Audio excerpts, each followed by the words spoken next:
अक्टूबर 12 की एक शरद रात में कैटरीना स्मिथ की व्यवस्थित जीवन अचानक बदल गई। 30 वर्षीय महिला उत्साह से भरी थी। उसके सामने आकर्षक करियर की संभावनाएं थीं। हालांकि वह एक महत्वपूर्ण साक्षात्कार में नहीं पहुंची, जो उसके लिए बिल्कुल असामान्य था। चिंतित पति ने तुरंत कानून प्रवर्तन एजेंसियों से संपर्क किया। जब जांचकर्ताओं ने गायब होने की परिस्थितियों की जांच शुरू की, तो उन्होंने धीरे धीरे आश्चर्यजनक विवरण खोजे। कैटरीना के दैनिक जीवन के बाहरी सुव्यवस्थित मुखौटे के पीछे एक पूरी तरह से अलग वास्तविकता छिपी थी, जिसके बारे में उसके करीबी लोगों को भी कोई जानकारी नहीं थी। जांच के हर दिन के साथ जांचकर्ताओं को लापता महिला की कहानी में नई विचित्रताएं सामने आती गईं। पहली नजर में कैटरीना का परिपूर्ण जीवन रहस्यमय घटनाओं और अप्रत्याशित मोड़ों से भरा हुआ था, जिनके बारे में उसका परिवार भी नहीं जानता था। अब जांचकर्ताओं को इन रहस्यमय परिस्थितियों की श्रृंखला को समझना था, ताकि यह पता लगाया जा सके कि उस शरद रात को वास्तव में क्या हुआ। शांत शहर मैचेस्नी पार्क, इलिनॉइस राज्य में कैटरीना स्मिथ अपने माता पिता के अलग होने के बाद अपनी मां, छोटी बहन मिरांडा और भाई चैड के साथ एक आरामदायक उपनगर में बस गई। 8 साल की उम्र के अंतर के बावजूद कैटरीना और मिरांडा अविभाज्य थीं। बचपन से ही बहनों के बीच एक विशेष बंधन विकसित हुआ, जो समय के साथ और मजबूत होता गया। सभी कैटरीना को समाज की आत्मा के रूप में जानते थे, जो सकारात्मकता और दयालुता का प्रसार करती थी। उत्सव उसका विशेष जुनून था। वह हर उपहार देने को एक वास्तविक प्रदर्शन में बदल देती थी। वह एक छोटा सा सरप्राइज 12 अलग अलग बक्सों में छिपा सकती थी और उपहार पाने वाले के लिए एक वास्तविक रोमांच बना देती थी। उसका उत्साह संक्रामक था। वह साधारण क्षणों को उत्सव का माहौल बना सकती थी। स्थानीय चर्च समुदाय के जीवन में सक्रिय भागीदारी उसके चरित्र का एक महत्वपूर्ण हिस्सा बन गई। कैटरीना को न केवल करीबी लोगों बल्कि बिल्कुल अजनबी लोगों की मदद करने में भी सच्चा आनंद मिलता था। जब वह 20 साल की हुई, किस्मत ने उसे टॉड स्मिथ से मिलाया, एक सफल वित्तीय विशेषज्ञ जो 3 छोटी बेटियों को पाल रहा था। उनकी पहली मुलाकात एक स्थानीय बार में हुई। टॉड ने पहले से ही करियर में कुछ ऊंचाइयां हासिल कर ली थीं और एक स्थिर भविष्य प्रदान कर सकता था। 3 साल के रिश्ते के बाद उन्होंने एक छोटी लेकिन बहुत गर्मजोशी भरी शादी का आयोजन किया। शादी में कैटरीना खिल उठी। टॉड, जो अपना व्यवसाय घर से चलाता था, उन्हें लगातार यात्राएं कर सकता था। उनका रिश्ता पारस्परिक देखभाल और कोमलता से भरा था। उनके साथ जीवन के 7 साल सद्भाव और खुशी में बीते। पति पत्नी ने गोद लेने के बारे में सोचा, लेकिन योजनाएं पूरी नहीं हो सकीं। 23 अक्टूबर की सुबह लगभग 5 बजे पुलिस को एक कॉल आई। सुप्रभात, मेरी पत्नी मालिकों की अनुपस्थिति में दूसरों के घरों की देखभाल करती है। मैं उससे संपर्क नहीं कर पा रहा हूं। आपकी पत्नी का नाम क्या है? डिस्पैचर ने पूछा। कैटरीना, चिंतित आवाज ने जवाब दिया। टॉड ने अधिकारियों को बताया कि अपनी पत्नी से संपर्क करने के असफल प्रयासों के बाद उसने वह घर चेक किया जहां उसे निगरानी करनी थी। जब वह उसे वहां नहीं मिला, तो वह तुरंत पुलिस के पास गया। सभी जो कैटरीना स्मिथ को जानते थे, उन्होंने उसे एक असाधारण रूप से जिम्मेदार व्यक्ति के रूप में वर्णित किया। वह लगातार काम करती थी, परिवार और बच्चों की देखभाल करती थी। ऐसे लोग बिना किसी कारण के गायब नहीं होते। पुलिस से संपर्क करने के बाद टॉड ने कैटरीना की बहन को कॉल करने का फैसला किया। जब उससे पूछा गया कि क्या उसने हाल ही में अपनी बहन से बात की है, युवा महिला ने नकारात्मक जवाब दिया और पूछा कि क्या हो रहा है। इस क्षण में आदमी ने अपना संयम खो दिया और बताया कि कैटरीना काम पर नहीं आई और वह उसे खोज नहीं पा रहा है। मिरांडा ने तुरंत महसूस किया कि कुछ गलत था। वह जानती थी उसकी बहन ने कभी भी बिना सूचना के काम से अनुपस्थित नहीं रही थी। उसका भाई चैड ओक्लाहोमा में एक सैन्य अभ्यास में था जब उसे मिरांडा का एक उत्तेजित कॉल मिला। अपनी चिंता में उसने बताया कि कैटरीना पिछली रात घर नहीं लौटी थी। आश्चर्यचकित चैड ने विवरण के लिए पूछा। मिरांडा ने अपनी बहन के गायब होने के बारे में अपनी आशंकाएं साझा की। उसी शाम पुलिस को एक और कॉल आई। एक निवासी ने रॉक रिवर के पास अजीब तरीके से पार्क की गई एक कार की सूचना दी। समस्या ठीक ठीक क्या है? डिस्पैचर ने पूछा। कार सीधे हमारी संपत्ति पर खड़ी है, सड़क के किनारे नहीं। ऐसा लगता है जैसे इसे जल्दबाजी में छोड़ दिया गया हो, महिला ने समझाया। वाहन की जांच में कोई बाहरी क्षति नहीं पाई गई, यह बंद था। जांच से पता चला कार कैटरीना स्मिथ की थी। यह जांचकर्ताओं को विशेष रूप से परेशान करता था। वाहन नया था और कैटरीना इसकी बहुत सावधानी से देखभाल करती थी। यह असंभव लगता था कि वह अपनी कार को बस सड़क पर छोड़ सकती थी। जांचकर्ताओं ने एक विस्तृत जांच शुरू की जिसमें परेशान करने वाले विवरण सामने आए। मिरांडा जब समाचार सुनी तो टॉड के पास दौड़ी। वह भ्रमित था। अभी अभी कैटरीना की कार मिलने की सूचना आई थी। पुलिस ने उसे यह पुष्टि करने के लिए आने को कहा कि यह वास्तव में उसकी कार थी। मिरांडा ने बिना हिचकिचाहट के उसके साथ जाने का फैसला किया। मौके पर उनका स्वागत कई पुलिस गाड़ियों ने किया। कानून प्रवर्तकों ने मिली हुई गाड़ी के पास जाने की अनुमति देने से पहले प्रत्येक से अलग अलग बात करने का अनुरोध किया।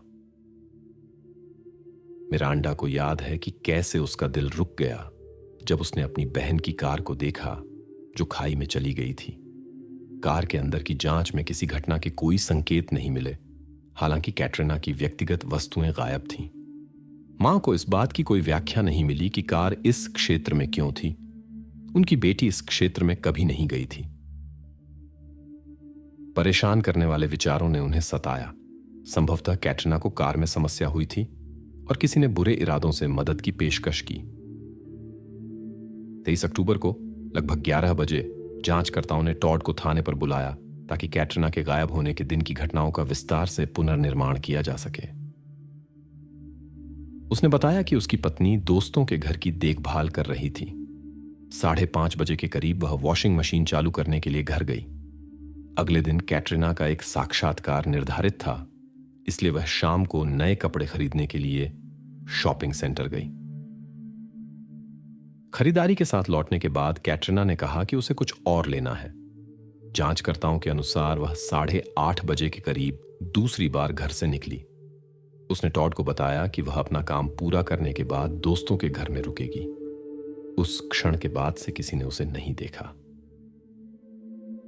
बाद में उसकी कार एक ऐसे क्षेत्र में मिली जहां उसका कोई काम नहीं था। कार में सब कुछ सामान्य दिखाई दे रहा था। स्थिति रहस्यमय और अकल्पनीय लग रही थी। सोमवार की शाम को परेशान करने वाली खबरें आईं। 30 वर्षीय कैटरीना स्मिथ गायब हो गई थी। उसे आखिरी बार रोस्को में अपने घर के पास देखा गया था। 2 दिन बीत गए हैं और महिला के ठिकाने के बारे में कुछ भी पता नहीं है। कैटरीना का पति बेकाबू हो गया और अपनी प्रिय के घर लौटने के लिए ऊपरी शक्तियों से प्रार्थना करने लगा। खोज दलों ने सावधानीपूर्वक पार्क क्षेत्र की जांच की जहां के पास लापता महिला की कार मिली थी। चैड हवाई अड्डे से आते ही तुरंत सुबह की खोज में शामिल हो गया। आसपास के जिलों के समर्पित निवासी अभियान में शामिल हो गए। चैड ने अपने सैन्य अनुभव के आधार पर समन्वय संभाला। उसने व्यवस्थित रूप से क्षेत्र को सेक्टरों में विभाजित किया, उन्हें नक्शे पर चिह्नित किया और खोज समूहों को संगठित किया। स्वयंसेवकों ने कई घंटों तक पार्क के हर कोने की जांच की। साथ ही जांचकर्ता सभी संभावित सुराग ढूंढ रहे थे। जांचकर्ताओं ने क्षेत्र की गहन जांच की और कोई विवरण नहीं छोड़ने का ध्यान रखा। इस दौरान कैटरीना की मां ने अपनी बेटी की तस्वीर वाले पोस्टर स्ट्रीट लाइट्स, दुकानों और पेट्रोल पंपों पर लगाए। वह खोज में शामिल नहीं हो सकी। भावनाएं बहुत प्रबल थीं। जब कैटरीना की कार के आसपास का क्षेत्र जांचा जा रहा था, नए सबूत सामने आए। जांचकर्ताओं को उसका बटुआ और फिर अन्य व्यक्तिगत सामान मिला। ऐसा लगता था कि उन्हें जानबूझकर कार से रास्ते में बिखेर दिया गया था।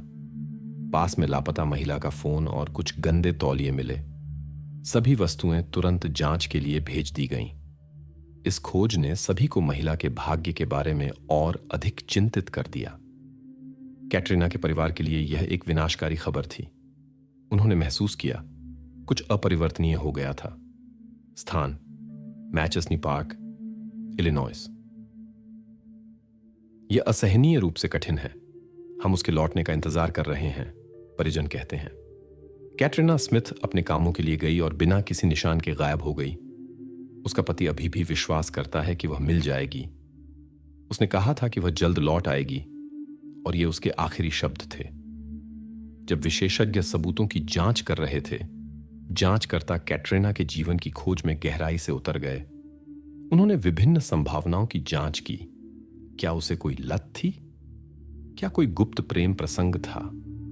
शायद जुआ? ऐसी स्थितियों में हर विवरण पर ध्यान देना महत्वपूर्ण होता है। पारिवारिक संबंधों से लेकर पेशेवर कर्तव्यों तक, गलत धारणाओं को खारिज करने के लिए। सभी पूछताछ किए गए लोगों ने कैटरीना का केवल सकारात्मक वर्णन किया। वह एक दयालु, मैत्रीपूर्ण और जिम्मेदार महिला के रूप में जानी जाती थी। कोई बुरी आदतें नहीं, कोई प्रतिबंधित पदार्थ नहीं, कोई शोरगुल वाली पार्टियां नहीं, सभी परिचितों से केवल अच्छी प्रतिक्रियाएं।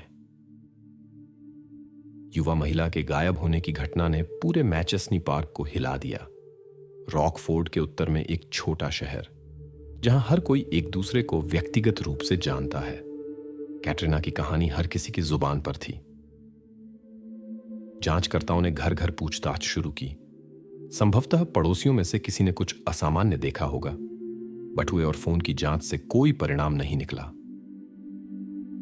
हालांकि पुलिस को आई एक कॉल ने ध्यान आकर्षित किया।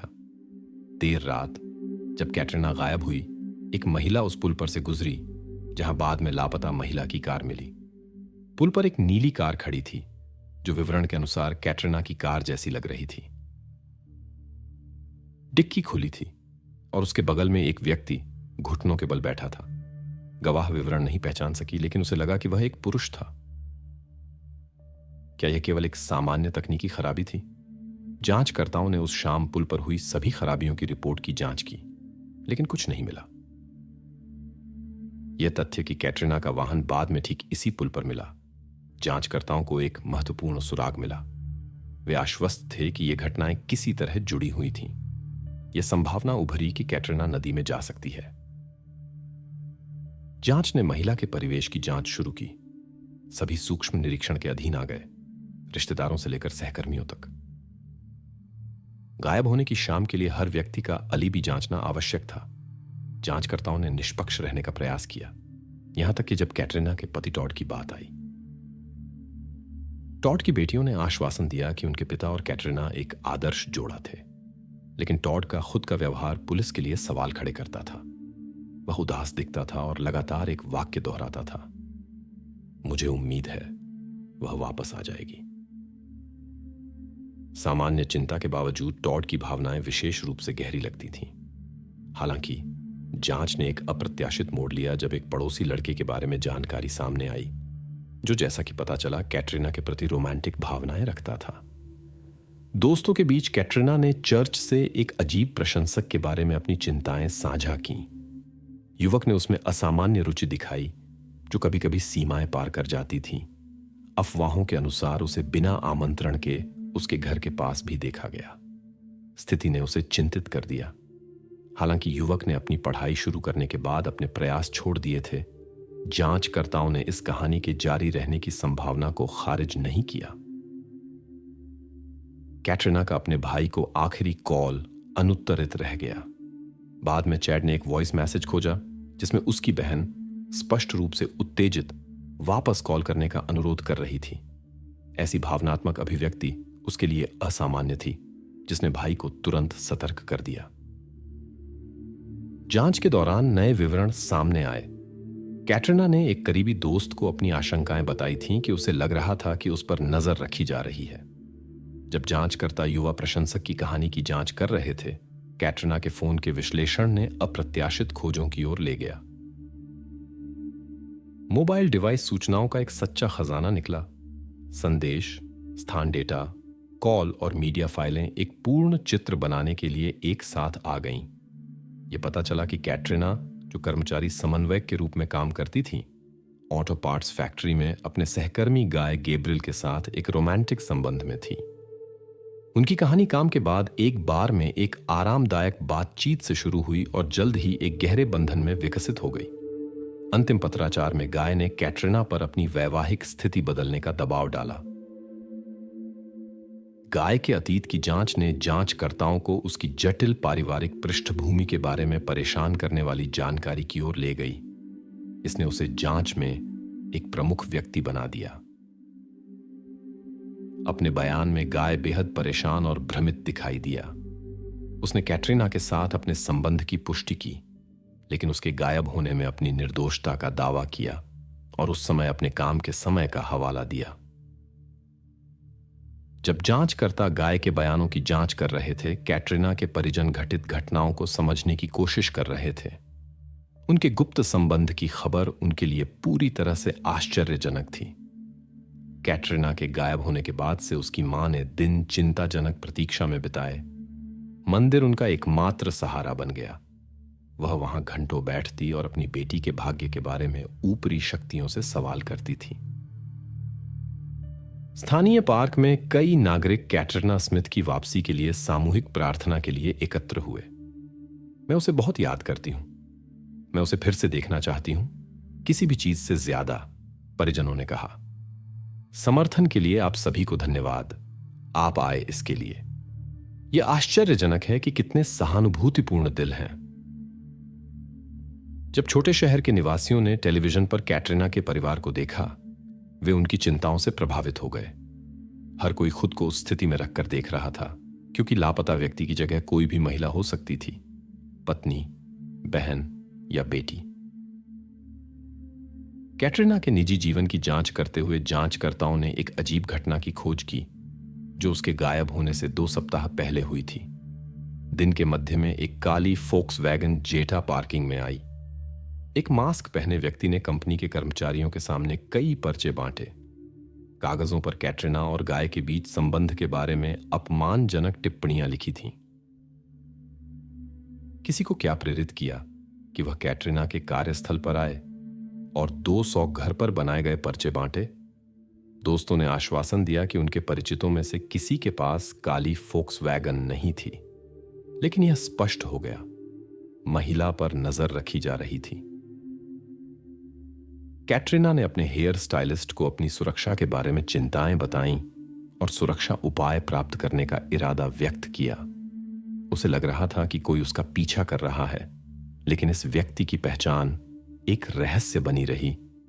एक बार उसने मोबाइल फोन की दुकान पर भी जाकर पूछा कि क्या कोई फोन के जरिए उसकी गतिविधियों पर नजर रख रहा है। कैटरीना एक आने वाली विपत्ति की आहट महसूस कर रही थी। वाहन की जांच के दौरान विशेषज्ञों ने डिक्की और दस्ताने वाले बॉक्स में कई सबूत पाए। कार के नीचे उन्होंने एक ट्रैकिंग डिवाइस पाया, जो जीपीएस ट्रांसमीटर जैसा था। विशेषज्ञ जांच ने बाद में पुष्टि की। मिले निशान और धब्बे कैटरीना के थे। जिस दिन परिवार को वाहन जांच के परिणामों की जानकारी मिली, वह एक मोड़ बन गया। मिले सबूतों की मात्रा स्थिति की गंभीरता को दर्शाती थी।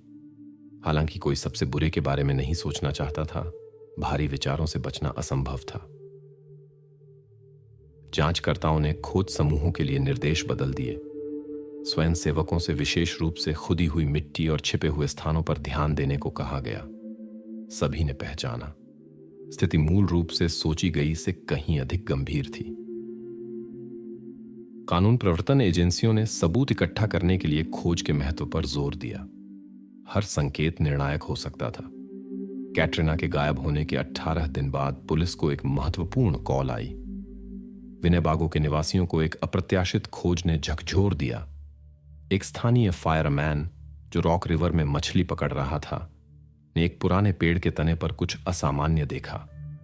जब वह करीब गया, उसने एक दुखद दृश्य देखा। बायरन के दमकलकर्मी खोज को किनारे पर लाने के लिए पहुंचे। प्रारंभिक जांच के बाद यह स्पष्ट हो गया कि खोज 1 सप्ताह से अधिक समय से पानी में थी। सटीक पहचान के लिए विशेषज्ञों की मदद की आवश्यकता थी। फॉरेंसिक विशेषज्ञ ने लापता कैटरीना स्मिथ के दंत चिकित्सा रिकॉर्ड की तुलना प्राप्त डेटा से करके पुष्टि की, यह वास्तव में वही थी। जांच के परिणामों ने गंभीर चोटों को दिखाया, जो एक भौथरी वस्तु से लगी थीं। इस खोज ने जांच की दिशा पूरी तरह से बदल दी। जांचकर्ताओं ने पहले अपना ध्यान एक युवक पर केंद्रित किया, जिसने पहले कैटरीना में अत्यधिक रुचि दिखाई थी। घटना के समय वह रॉकफोर्ड विश्वविद्यालय में पढ़ रहा था। जांच में पता चला उस शाम छात्र छात्रावास में था, जिसकी पुष्टि कई गवाहों ने की। इसके बाद ध्यान गाय गैब्रियल पर स्थानांतरित हुआ, जिसके साथ कैटरीना का रोमांटिक संबंध था। गायब होने की रात उनके बीच पाए गए पत्राचार ने स्पष्ट तनाव दिखाया। जांचकर्ताओं ने अनुमान लगाया कि कैटरीना का अपने पति को छोड़ने से इनकार असहमति का कारण हो सकता था। हालांकि गाय के पास एक अखंडनीय अलीबी था। उसकी कार्यालय में उपस्थिति इलेक्ट्रॉनिक टाइम कीपिंग सिस्टम के डेटा द्वारा पुष्टि की गई थी। इसके अलावा उसने महत्वपूर्ण जानकारी साझा की। उसके शब्दों के अनुसार उसने कैटरीना को टॉड के अत्यधिक नियंत्रण के कारण उससे अलग होने की सलाह दी थी। जब जांचकर्ताओं ने टॉड से संभावित तलाक के बारे में पूछा, उसने जोर देकर कहा कि उनकी शादी में सब कुछ ठीक था। हालांकि कैटरीना के दोस्तों ने एक अलग कहानी बताई। वह वास्तव में तलाक की योजना बना रही थी। यह उसके गायब होने से एक दिन पहले एक तलाक वकील से मिलने की जानकारी से पुष्टि हुई। जैसा कि बाद में पता चला, कैटरीना दोस्तों के घर में केवल हाउसकीपर के रूप में नहीं थी। वह टॉड से अलग होने के बाद स्थायी रूप से वहां चली गई थी। इस परिस्थिति ने जांचकर्ताओं को पर्चों की कहानी को नए सिरे से देखने और पूर्व पति की संलिप्तता का संदेह करने के लिए प्रेरित किया। काली फोक्सवैगन की तलाश में जांचकर्ताओं ने आसपास के सभी कार डीलरों को फोन किया, जब तक उन्हें सही डीलर नहीं मिल गया। मैनेजर के साथ मुलाकात में पता चला कि कार अभी भी बिक्री के लिए उपलब्ध थी। कार डीलरशिप में हर टेस्ट ड्राइव का सावधानीपूर्वक दस्तावेजीकरण किया जाता था। ड्राइविंग लाइसेंस की प्रतियों के प्रभावशाली ढेर की जांच करते समय मैनेजर अचानक एक नाम पर रुक गया, टॉड स्मिथ। पता चला कि उसने रहस्यमय पर्चों के सामने आने के सप्ताह में ठीक इसी काली फोक्सवैगन का टेस्ट ड्राइव लिया था। चैड और मिरांडा को तुरंत थाने बुलाया गया। बैठक कक्ष में उन्हें टॉड के बारे में समाचार बताया गया, जिसने उन्हें गहराई से झकझोर दिया। मिरांडा ने शुरू में विश्वास करने से इनकार कर दिया। यह सब एक फिल्म की तरह लग रहा था, वास्तविकता जैसा नहीं, उसने बाद में बताया। उसके लिए सबसे कठिन था सच्चाई को पहचानना और ऐसा दिखावा करना जैसे कुछ हो ही न रहा हो। उन्हें अपनी जानकारी छिपानी पड़ी ताकि टॉड को संदेहों के बारे में पता न चले। वे उसके व्यवहार को ध्यान से देख रहे थे और जांच से लगातार संपर्क में थे। इस बीच जांचकर्ता जांच में और गहराई से उतर गए। कैटरीना और टॉड की आदर्श शादी की छवि टूटने लगी। टॉड की गंभीर वित्तीय समस्याएं सामने आईं। उसकी निवेश कंपनी पर मुकदमे का खतरा मंडरा रहा था। कैटरीना परिवार की मुख्य आय का स्रोत बन गई थी। तलाक टॉड से आवश्यक संसाधन छीन सकता था। जांच में आगे बढ़ने के लिए जांचकर्ताओं ने स्मिथ के घर की तलाशी का वारंट प्राप्त किया। चूंकि यह कैटरीना का अंतिम झ्यात स्थान था, घर को विशेष ध्यान की आवश्यकता थी। जांच के दौरान विशेषज्ञों ने गैराज के एक कोने में खेल उपकरण खोजा जिस पर निशान थे, जिनकी प्रयोगशाला विश्लेषण की आवश्यकता थी। सबूतों की तुलना करने के बाद जांचकर्ता इस निष्कर्ष पर पहुंचे कि यही वस्तु इस कहानी में निर्णायक महत्व की थी। प्रयोगशाला परीक्षणों ने उनके संदेहों की पुष्टि की। खेल उपकरण पर कैटरीना के जैविक निशान पाए गए। इसके अलावा अपराध विज्ञान विशेषज्ञों ने गैराज में कार के नीचे समान धब्बे खोजे, जिन्हें किसी ने छिपाने की कोशिश की थी। यह इंगित करता था कि यहीं कुछ महत्वपूर्ण घटा था। कैटरीना को निगरानी का अंदेशा था और शायद वह समझती थी कि इसके पीछे उसका पति था। टॉड अपनी पत्नी की गतिविधियों पर फोन से नहीं, बल्कि कार के नीचे लगे एक विशेष उपकरण के माध्यम से नजर रख रहा था। विशेषज्ञों ने टॉड के कंप्यूटर में निगरानी उपकरण से जानकारी पढ़ने वाले प्रोग्राम की जांच की। टॉड की गतिविधियों के डेटा की जांच के बाद जांचकर्ताओं ने उसकी पत्नी की निगरानी की पुष्टि की। वह लगातार उसका पीछा कर रहा था। एक विशेष मार्ग ने विशेष ध्यान आकर्षित किया। यह मार्ग उस शाम की घटनाओं को स्पष्ट कर सकता था जब कैटरीना गायब हुई। जब टॉड ने कैटरीना की कार से, जो सड़क के किनारे छोड़ी गई थी, निगरानी उपकरण को हटाया, उसने इसे अपनी जेब में रख लिया, लेकिन यह अचानक सक्रिय हो गया। घर लौटते समय उसने कैटरीना की चीजें रास्ते में छोड़ दी, जो बाद में जांचकर्ताओं को मिली, और उपकरण ने उसका पूरा रास्ता रिकॉर्ड कर लिया। यह खोज टॉड के खिलाफ एक गंभीर जांच की शुरुआत के लिए निर्णायक बन गई। जांचकर्ताओं ने उसे पूछताछ के लिए थाने बुलाया। जब उन्होंने जांच के परिणाम बताए, उसने केवल सिर झुका लिया। जांचकर्ता एक स्वीकारोक्ति की उम्मीद कर रहे थे, लेकिन इसके बजाय टॉड का व्यवहार अचानक बदल गया।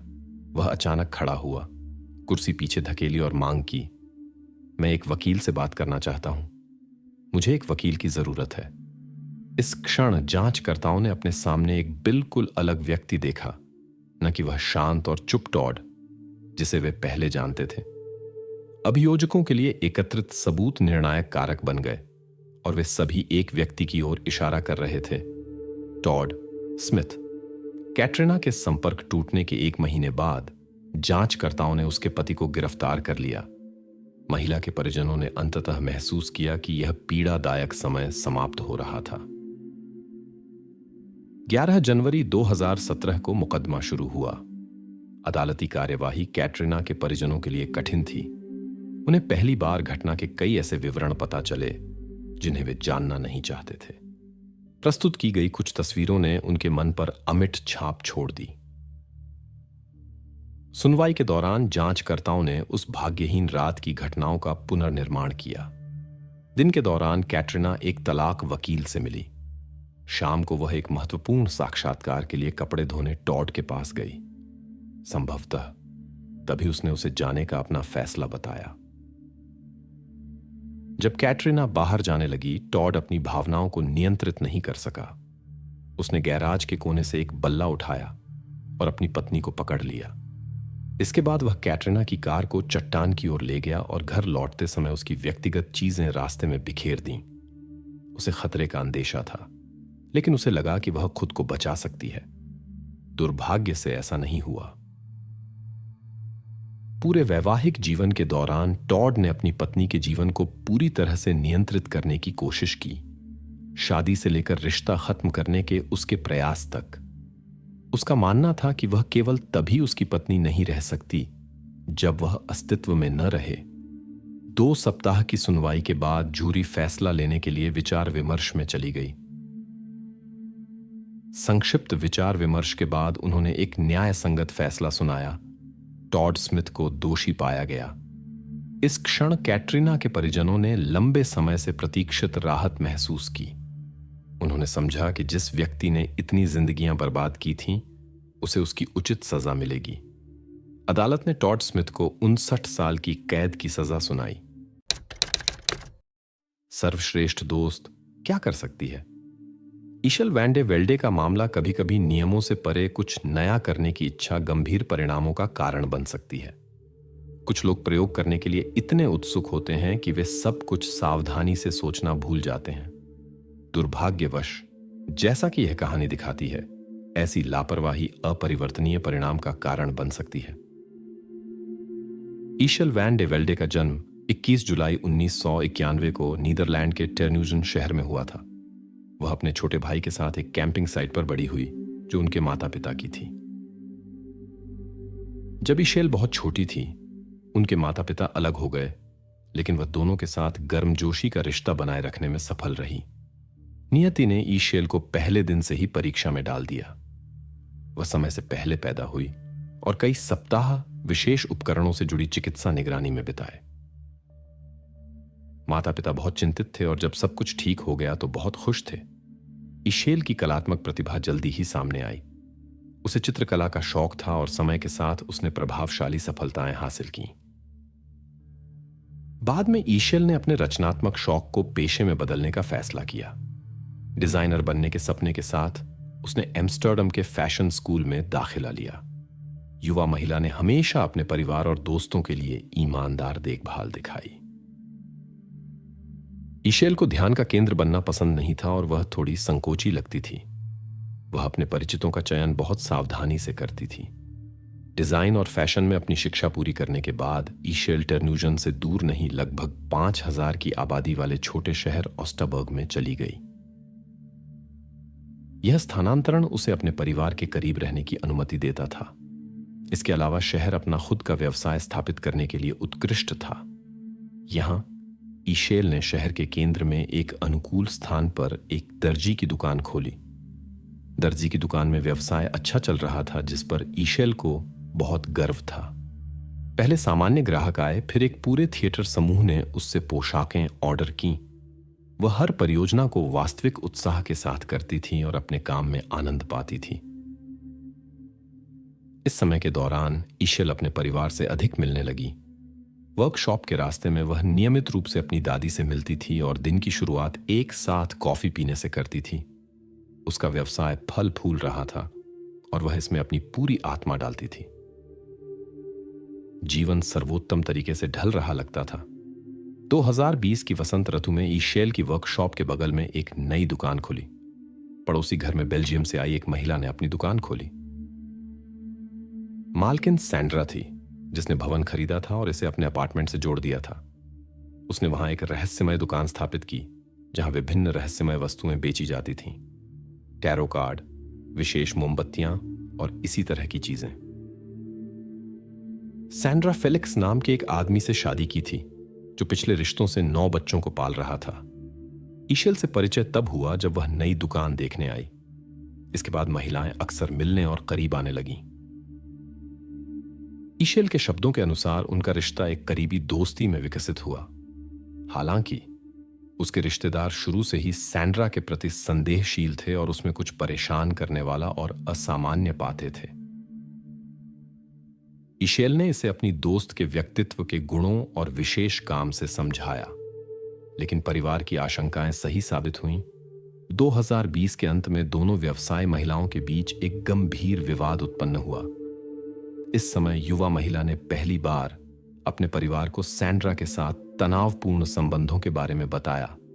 हालांकि बिना विवरण के, परिवार ने इसे कोरोना प्रतिबंधों की कठिनाइयों के कारण माना, जिसने कई उद्यमियों को कड़ी चोट पहुंचाई थी, विशेष रूप से उन्हें जो दैनिक आवश्यकताओं की वस्तुएं नहीं बेचते थे। 15 दिसंबर 2020 को ईशेल वैन डे वेल्डे अपनी दर्जी की दुकान की ओर जाते हुए अपनी मां मिरांडा से फोन पर बात कर रही थी। वे अधिकारियों के नए कड़े नियमों के बारे में चर्चा कर रहे थे, जो स्टूडियो के संचालन को काफी प्रभावित कर सकते थे। एक पल में मां ने वर्कशॉप का दरवाजा खुलने की आवाज सुनी। उसके बाद कनेक्शन टूट गया। मिरांडा ने सोचा कि या तो सिग्नल में समस्या थी या उनकी बेटी ने किसी से मिलकर बातचीत समाप्त करने का फैसला किया था। अपनी बेटी के काम में बाधा न डालने के लिए उसने वापस फोन नहीं किया। जैसा कि बाद में पता चला, यह उनकी आखिरी बातचीत थी। दिन के दौरान रिश्तेदारों ने ईशेल से संपर्क करने की कोशिश की, लेकिन बिना सफलता के। सामान्य बातचीत के बजाय वह केवल टेक्स्ट संदेशों के साथ जवाब देने लगी। शुरू में यह संवादात्मक ईशेल के लिए केवल अजीब लगा, जो लिखने के बजाय कॉल को प्राथमिकता देती थी। लेकिन जल्द ही मिरांडा ने देखा कि संदेशों में लेखन शैली बिल्कुल भी उनकी बेटी की शैली से मेल नहीं खाती थी। चिंतित मां ने सब कुछ व्यक्तिगत रूप से जांचने का फैसला किया और शाम को अपनी बेटी के अपार्टमेंट पर गई, जब ईशेल आमतौर पर वर्कशॉप से लौटती थी। अपार्टमेंट में उसे केवल एक भूखी बिल्ली मिली, जो उसकी बेटी के स्वभाव के बिल्कुल विपरीत था। ईशेल कभी भी अपने पालतू जानवर को अकेला नहीं छोड़ती थी। वह हमेशा अपने प्रिय पालतू जानवर की देखभाल के लिए काम से जल्दी घर लौटती थी। ईशेल से संपर्क करना संभव नहीं हुआ। अपार्टमेंट में उसका सारा सामान और दस्तावेज थे, लेकिन फोन नहीं था। अपनी बेटी के अपार्टमेंट से मां ने अपने बेटे को फोन किया और अजीब संदेशों और अपनी बहन की असामान्य अनुपस्थिति के बारे में बताया। फिर महिला ने अपनी मां ईशेल की दादी से मुलाकात की, जो वर्कशॉप से 10 मिनट की दूरी पर रहती थी, लेकिन वहां भी कोई खबर नहीं थी। दादी ने पूरे दिन अपनी पोती को नहीं देखा था। चूंकि यह मंगलवार एक कार्य दिवस था, मां वर्कशॉप गई, ये उम्मीद करते हुए कि ईशेल वहां काम कर रही होगी, लेकिन कमरा खाली था। सभी संभावित स्थानों की जांच करने के बाद मिरांडा ने अपनी बेटी की पास रहने वाली सहेलियों से मिलने का फैसला किया।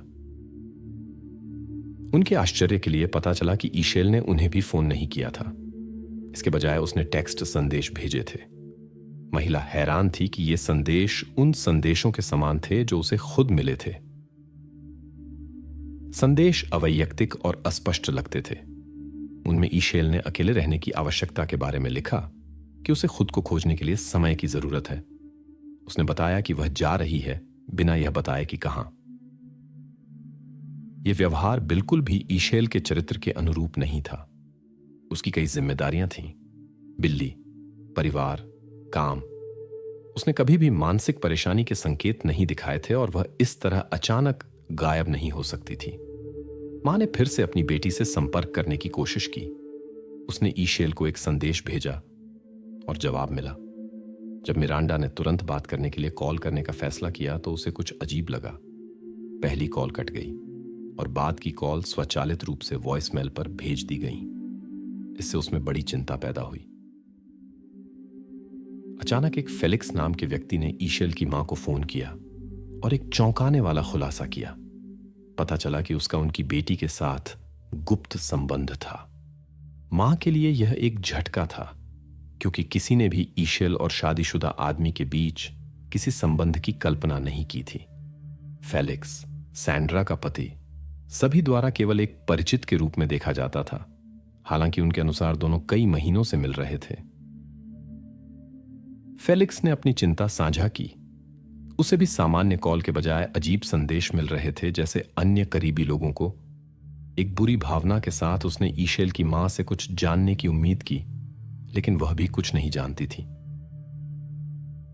जब ईशेल का भाई उसके घर आया, उन्होंने मां के साथ उसके सोशल मीडिया अकाउंट की जांच की। उन्होंने कुछ असामान्य खोजने की उम्मीद में संदेशों और हाल के संपर्कों की सावधानीपूर्वक जांच की। संभवतः कोई मुलाकात या संदिग्ध संदेश, लेकिन त्वरित जांच से कुछ नहीं मिला।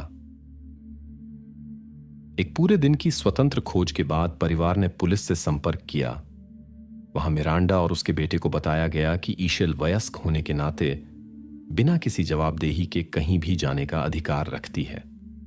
अधिकारियों ने खोज शुरू करने का कोई आधार नहीं देखा, क्योंकि आपात स्थिति के कोई स्पष्ट संकेत नहीं थे।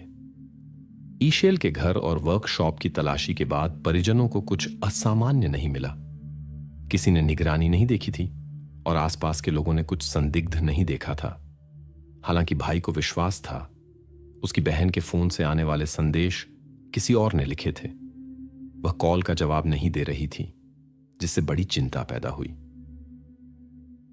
स्थिति की गंभीरता के बारे में पुलिस को समझाने के सभी प्रयास व्यर्थ गए। इसके बाद परिवार ने स्वतंत्र रूप से कार्य करने का फैसला किया। रिश्तेदार शहर भर में घूमे और सभी संभावित स्थानों की जांच की जहां ईशेल हो सकती थी। उन्होंने कोई सुराग पाने की उम्मीद में सूचना पत्रक बांटे और निवासियों से बात की, लेकिन खोज असफल रही। परिवार फिर से पुलिस स्टेशन गया और गायब होने की विचित्र परिस्थितियों पर जोर दिया। प्रतीत होता है कि वे पुलिस को यह समझाने में सफल रहे कि लापता व्यक्ति का फोन किसी अजनबी व्यक्ति द्वारा इस्तेमाल किया जा रहा था। हालांकि अधिकारियों ने जांच शुरू करने का वादा किया, कोई ठोस कार्रवाई नहीं की गई। उनका मानना था कि चिंता का कोई कारण नहीं है और युवा महिला जल्द ही सामने आ जाएगी। 1 जनवरी 2021 को 29 वर्षीय ईशेल के परिजनों ने सोशल मीडिया के माध्यम से जनता से संपर्क किया और खोज में जितने संभव हो उतने लोगों को शामिल करने की कोशिश की। मददगारों में सैंड्रा भी थी, जिसका व्यवसाय ईशेल की वर्कशॉप के पास था। वह सक्रिय रूप से खोज में भाग ले रही थी और संभावित गवाहों को खोजने के लिए इंटरनेट पर जानकारी फैला रही थी। शुरू में ईशेल के परिजन महिलाओं के बीच मतभेदों के विवरण नहीं जानते थे। सैंड्रा इस विषय से बचती थी, खासकर जब उसके पति फेलिक्स के दूसरों के साथ संभावित संबंधों की बात आती थी। व्यक्ति स्पष्ट रूप से स्थिति से परेशान था। लापता महिला के परिजनों से बात करते हुए उसने अपने, ईशेल और सैंड्रा के बीच जटिल संबंध की कहानी साझा की। इस जानकारी ने तुरंत रिश्तेदारों का ध्यान आकर्षित किया। उन्हें उम्मीद थी कि यह जानकारी कानून प्रवर्तन अधिकारियों को मामले में अधिक रुचि लेने के लिए प्रेरित करेगी। मां और भाई ने एक गंभीर बातचीत के लिए सैंड्रा की दुकान पर जाने का फैसला किया। उसने जोर देकर कहा कि वह ईशेल के ठिकाने के बारे में कुछ नहीं जानती। कुछ मनाने के बाद सैंड्रा ने दुकान की तलाशी की अनुमति दी। रिश्तेदारों ने ईशेल की कोई चीज ढूंढने की उम्मीद में हर कोने की सावधानीपूर्वक जांच की। विशेष रूप से उन्हें उसका मोबाइल फोन खोजने में दिलचस्पी थी। एक अलमारी पर भाई ने एक समान उपकरण देखा, लेकिन यह पता नहीं लगाया जा सका कि यह किसका है। कॉल करने की कोशिश करने पर पता चला कि सिम कार्ड बदल दिया गया था। जब सैंड्रा ने उनकी खोज में रुचि देखी तो उसने उन्हें दुकान छोड़ने के लिए कहा। इस व्यवहार ने संदेह जगाया। दुकान की मालकिन स्पष्ट रूप से कुछ छिपा रही थी। रिश्तेदार इस जानकारी के साथ पुलिस के पास गए और इस बार जांचकर्ताओं ने इस पर विशेष ध्यान दिया। जांच तीव्र हो गई। खोज में पुलिस कुत्तों के साथ हैंडलर को शामिल किया गया। पहले उन्होंने ईशेल की वर्कशॉप की जांच की, फिर जानवरों ने सैंड्रा की रहस्यमय दुकान में विशेष रुचि दिखाई। फिर खोज तट की ओर स्थानांतरित हो गई, जहां ईशेल अक्सर समय बिताती थी। कुत्ते लगातार पानी की ओर खींच रहे थे। यह निर्णय लिया गया कि नाव और विशेष उपकरण के साथ तल की जांच जारी रखी जाए। खोज कार्य पूरे दिन चला, लेकिन शाम तक भी कोई परिणाम नहीं मिला। हालांकि खोजी कुत्तों ने पानी में विशेष रुचि दिखाई और वे अक्सर पानी में जाते थे। इससे यह संदेह मजबूत हुआ कि महत्वपूर्ण सुराग पानी के नीचे हो सकते हैं। अगले दिन तल की जांच के लिए गोताखोरों का एक समूह बुलाया गया। गहन जांच के बाद विशेषज्ञों ने निष्कर्ष निकाला कि जल क्षेत्र बहुत उथला था और वहां कुछ महत्वपूर्ण नहीं मिल सकता। कुत्तों की प्रतिक्रिया को उन्होंने संभावित अवशिष्ट गंध से समझाया और यह अनुमान लगाया कि अगर यहां कुछ था तो नहर के नीचे और आगे खोजना होगा। ईशेल की लगभग 180 सेंटीमीटर की ऊंचाई को देखते हुए ऐसी जगह पर कोई निशान छिपाना मुश्किल होता। कोई सुराग न मिलने पर जांचकर्ताओं ने खोज क्षेत्र का विस्तार किया। अचानक कानून प्रवर्तन के एक प्रतिनिधि ने वैन डे वेल्डे परिवार को ईशेल के बारे में चौंकाने वाली खबर के साथ दौरा किया।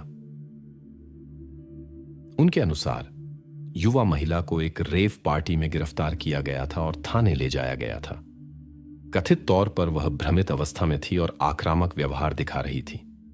परिजनों को संदेह था कि 29 वर्षीय ईशेल इस तरह व्यवहार कर सकती है, लेकिन उन्होंने इस जानकारी की जांच करने का फैसला किया।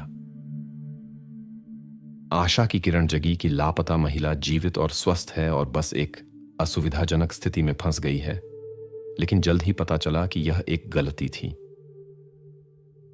यह एक बिल्कुल अलग युवा महिला थी। इस गलतफहमी के बाद अधिकारियों ने परिवार को खुद की जांच करने से मना कर दिया और एक व्यापक आधिकारिक खोज शुरू करने की घोषणा की।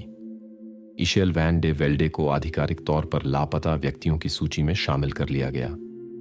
9 फरवरी 2021 तक ईशेल लगभग 2 महीने से नहीं दिखी थी। अधिकारियों ने उसकी वर्कशॉप की सटीक जांच शुरू की और फिर खोज क्षेत्र का विस्तार किया। इस प्रक्रिया में उन्होंने वैन डे वेल्डे परिवार के सैंड्रा के प्रति संदेहों को गंभीरता से लिया। उसने अपने असामान्य व्यवहार और अवैध कार्यों के संभावित कारणों के कारण जांच का विशेष ध्यान आकर्षित किया। अधिकारियों ने उसकी दुकान और अपार्टमेंट की जांच करने का फैसला किया। उसी दिन शाम को सैंड्रा को थाने में बातचीत के लिए बुलाया गया। जांचकर्ताओं के साथ बातचीत में उसकी कहानी में जल्द ही विसंगतियां दिखाई दीं। सैंड्रा के अनुसार वह 14 दिसंबर को ईशेल से मिली थी, उसके गायब होने से एक दिन पहले, और 15 को वह दुकान नहीं आई। हालांकि उन्होंने सैंड्रा के फोन में एक वीडियो रिकॉर्डिंग पाई जो ठीक 15 दिसंबर को बनाई गई थी। रिकॉर्डिंग में ईशेल का हाथ और फोन पासवर्ड दर्ज करते हुए दिखाई दे रहा था। यह स्पष्ट रूप से सैंड्रा के बयान का खंडन करता था। जांचकर्ताओं को संदेह था कि वीडियो जानबूझकर रिकॉर्ड किया गया था। स्पष्ट रूप से सैंड्रा ने चुपके से स्क्रीन अनलॉक होते हुए रिकॉर्ड किया था। यह संकेत करता था कि उसके पास ईशेल के फोन तक पहुंच थी और वह उसके रिश्तेदारों को अजीब संदेश भेज सकती थी। पकड़े गए झूठ के कारण पुलिस ने संदिग्ध को गिरफ्तार कर लिया। सैंड्रा की दुकान की गहन तलाशी के दौरान विशेषज्ञों ने कालीन पर एक संदिग्ध धब्बा पाया। दुकान का कमरा उसके अपार्टमेंट से जुड़ा हुआ था। तलाशी के दौरान उन्हें इसी तरह के निशान मिले, विशेष रूप से बाथरूम में बहुत सारे। पुलिस को फोन भी मिला, वही जो ईशेल के भाई को अजीब लगा था। उपकरण स्पष्ट रूप से लापता महिला का था। वैन डे वेल्डे परिवार के लिए सबसे भारी खबर यह थी कि लापता व्यक्ति की खोज को एक अलग तरह की जांच में बदल दिया गया। सैंड्रा के घर और दुकान की जांच में विशेषज्ञों को कई ऐसे सबूत मिले जो लापता महिला की उपस्थिति का संकेत देते थे। जांच के परिणामों से जांचकर्ताओं को लगा कि ईशेल जीवित नहीं मिलेगी। इसके साथ साथ संदिग्ध के साथ बातचीत जारी रही। जांचकर्ता पड़ोसी के गायब होने की परिस्थितियों को स्पष्ट करने की कोशिश कर रहे थे। हालांकि सभी मौजूदा सबूतों के बावजूद सैंड्रा ने बयान देने से इनकार कर दिया। जांच जारी रही। जांचकर्ताओं ने दुकान की फिर से जांच की, खोज की और निवासियों से बात की। धीरे धीरे मुख्य संदिग्ध के खिलाफ सबूत इकट्ठे हो गए। हालांकि उनमें से अधिकांश अप्रत्यक्ष थे। सब कुछ ईशेल के गायब होने में उसकी भागीदारी की ओर इशारा करता था। जब सबूतों का दबाव बहुत बढ़ गया तो सैंड्रा ने अपने पति फेलिक्स पर आरोप लगाने की कोशिश की। कानून प्रवर्तकों ने उससे बात की। आदमी जल्दी ही अपनी निर्दोषता साबित कर सका, लेकिन उसने अपनी पत्नी के व्यवहार के बारे में महत्वपूर्ण टिप्पणियां साझा की। उसके बयान के अनुसार सैंड्रा की गिरफ्तारी से कुछ सप्ताह पहले उसका सबसे बड़ा बेटा मां की मदद कर रहा था, एक असामान्य रूप से भारी बोझ के साथ जो कई परतों में कूड़े के बैग में लपेटा हुआ था। उसे इस पैकेज की अप्रिय गंध याद थी। जांचकर्ताओं को महत्वपूर्ण सबूत खोजने थे। उनके अनुसार इस पैकेज की सामग्री गायब होने से जुड़ी हो सकती थी। अधिकारियों ने खोज अभियान को मजबूत किया। खोज 16 फरवरी तक चली। इस दिन वैन डे वेल्डे परिवार को नहर में एक खोज के बारे में बताया गया जो उनके मामले से जुड़ी हो सकती थी। सभी मिले सबूतों को विस्तृत जांच के लिए प्रयोगशाला भेजा गया। विशेषज्ञों ने जल्दी ही ईशेल के गायब होने से एक संभावित संबंध स्थापित किया। हालांकि अंतिम निष्कर्षों के लिए और जांच की आवश्यकता थी। जांचकर्ताओं को मुख्य संस्करण पर संदेह हुआ। यह असंभव लगता था कि नाजुक सैंड्रा ईशेल को संभाल सकती थी। विभिन्न शारीरिक स्थितियों को देखते हुए ईशेल काफी लंबी थी, लगभग 180 सेंटीमीटर, और मजबूत कदकाठी, लगभग 80 किलोग्राम, जबकि सैंड्रा नाजुक थी, केवल 155 सेंटीमीटर और लगभग 50 किलोग्राम वजन। फिर भी पुलिस इस संस्करण पर काम करती रही। उन्होंने सैंड्रा की कार से जीपीएस डेटा मांगा। प्राप्त जानकारी ने उस समय नहर पर उसकी उपस्थिति की पुष्टि की, जब फेलिक्स के अनुसार वह भारी बोझ ले जा रही थी। सैंड्रा के बेटे ने भी महत्वपूर्ण बयान दिए। उसने एक अजीब विशाल पैकेज के बारे में बताया जो काले प्लास्टिक में लपेटा हुआ था और जिससे अप्रिय गंध आ रही थी। इस जानकारी ने जांचकर्ताओं के संदेह को और मजबूत किया। 2 शहरों के बीच नहर में बेल्जियम सीमा के पास एक लॉक चैम्बर में महत्वपूर्ण सबूत मिले। जांचकर्ताओं को घटना की पूरी तस्वीर प्राप्त करने के लिए खोज जारी रखनी पड़ी। घटना की सटीक परिस्थितियां अभी तक अस्पष्ट थीं। सेवा कुत्तों के साथ खोज अभियान जारी रहा। विशेषज्ञों का मानना था कि नहर में महत्वपूर्ण सबूत हो सकते हैं। जानवरों ने इस स्थान पर विशेष गतिविधि दिखाई और लगातार पानी की ओर खींचते रहे। कुत्तों की तीक्ष्ण सूंघने की क्षमता के कारण खोज ने परिणाम दिए।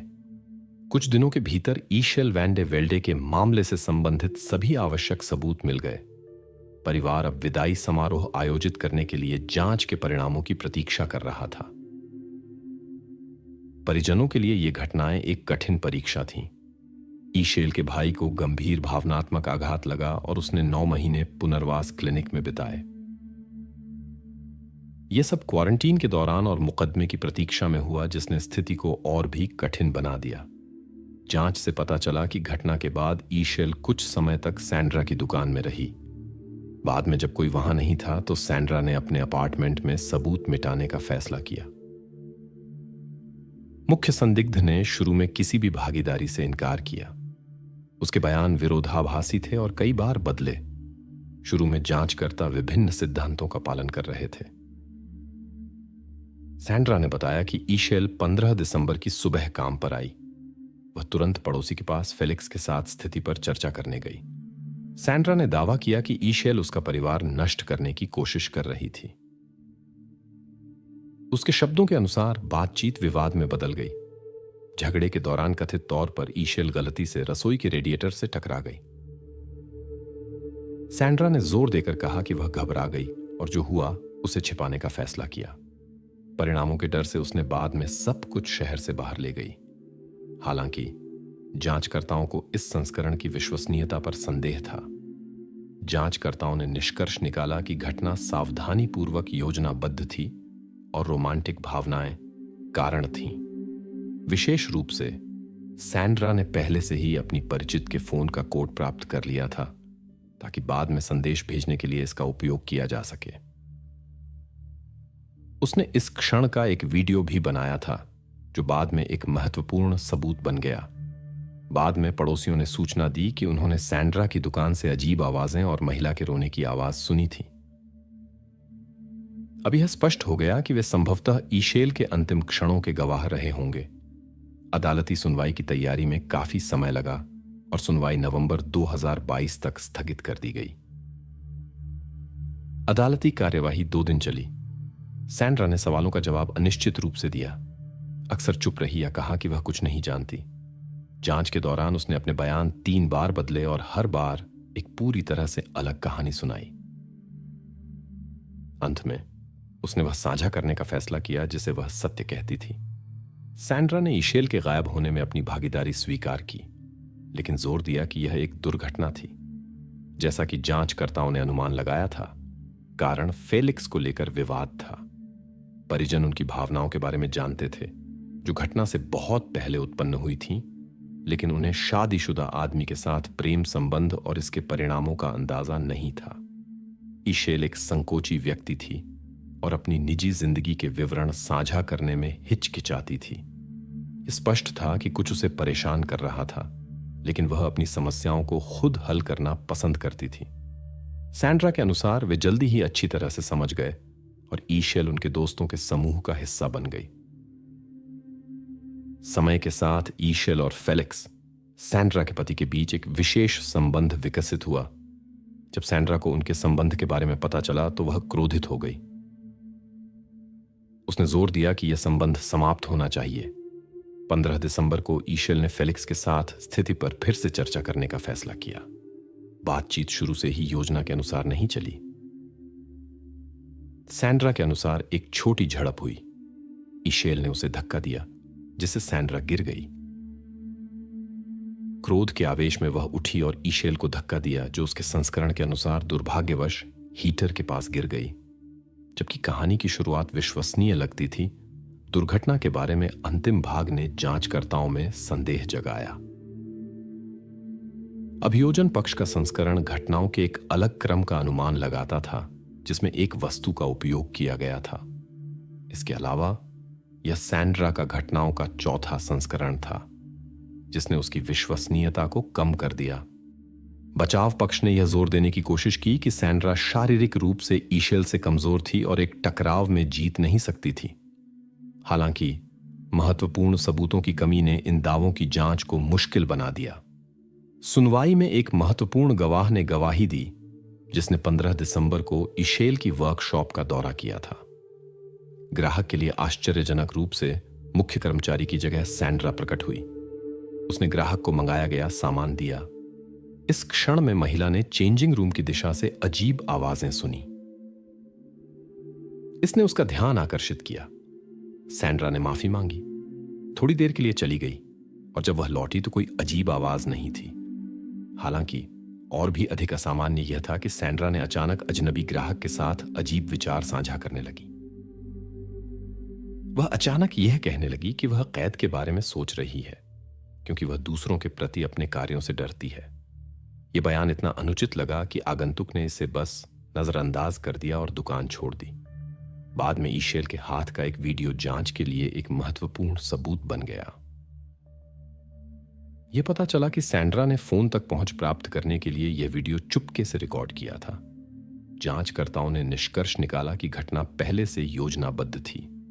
यह मानने का कारण था कि ईशेल को कुछ समय तक उसकी इच्छा के विरुद्ध रोक कर रखा गया था।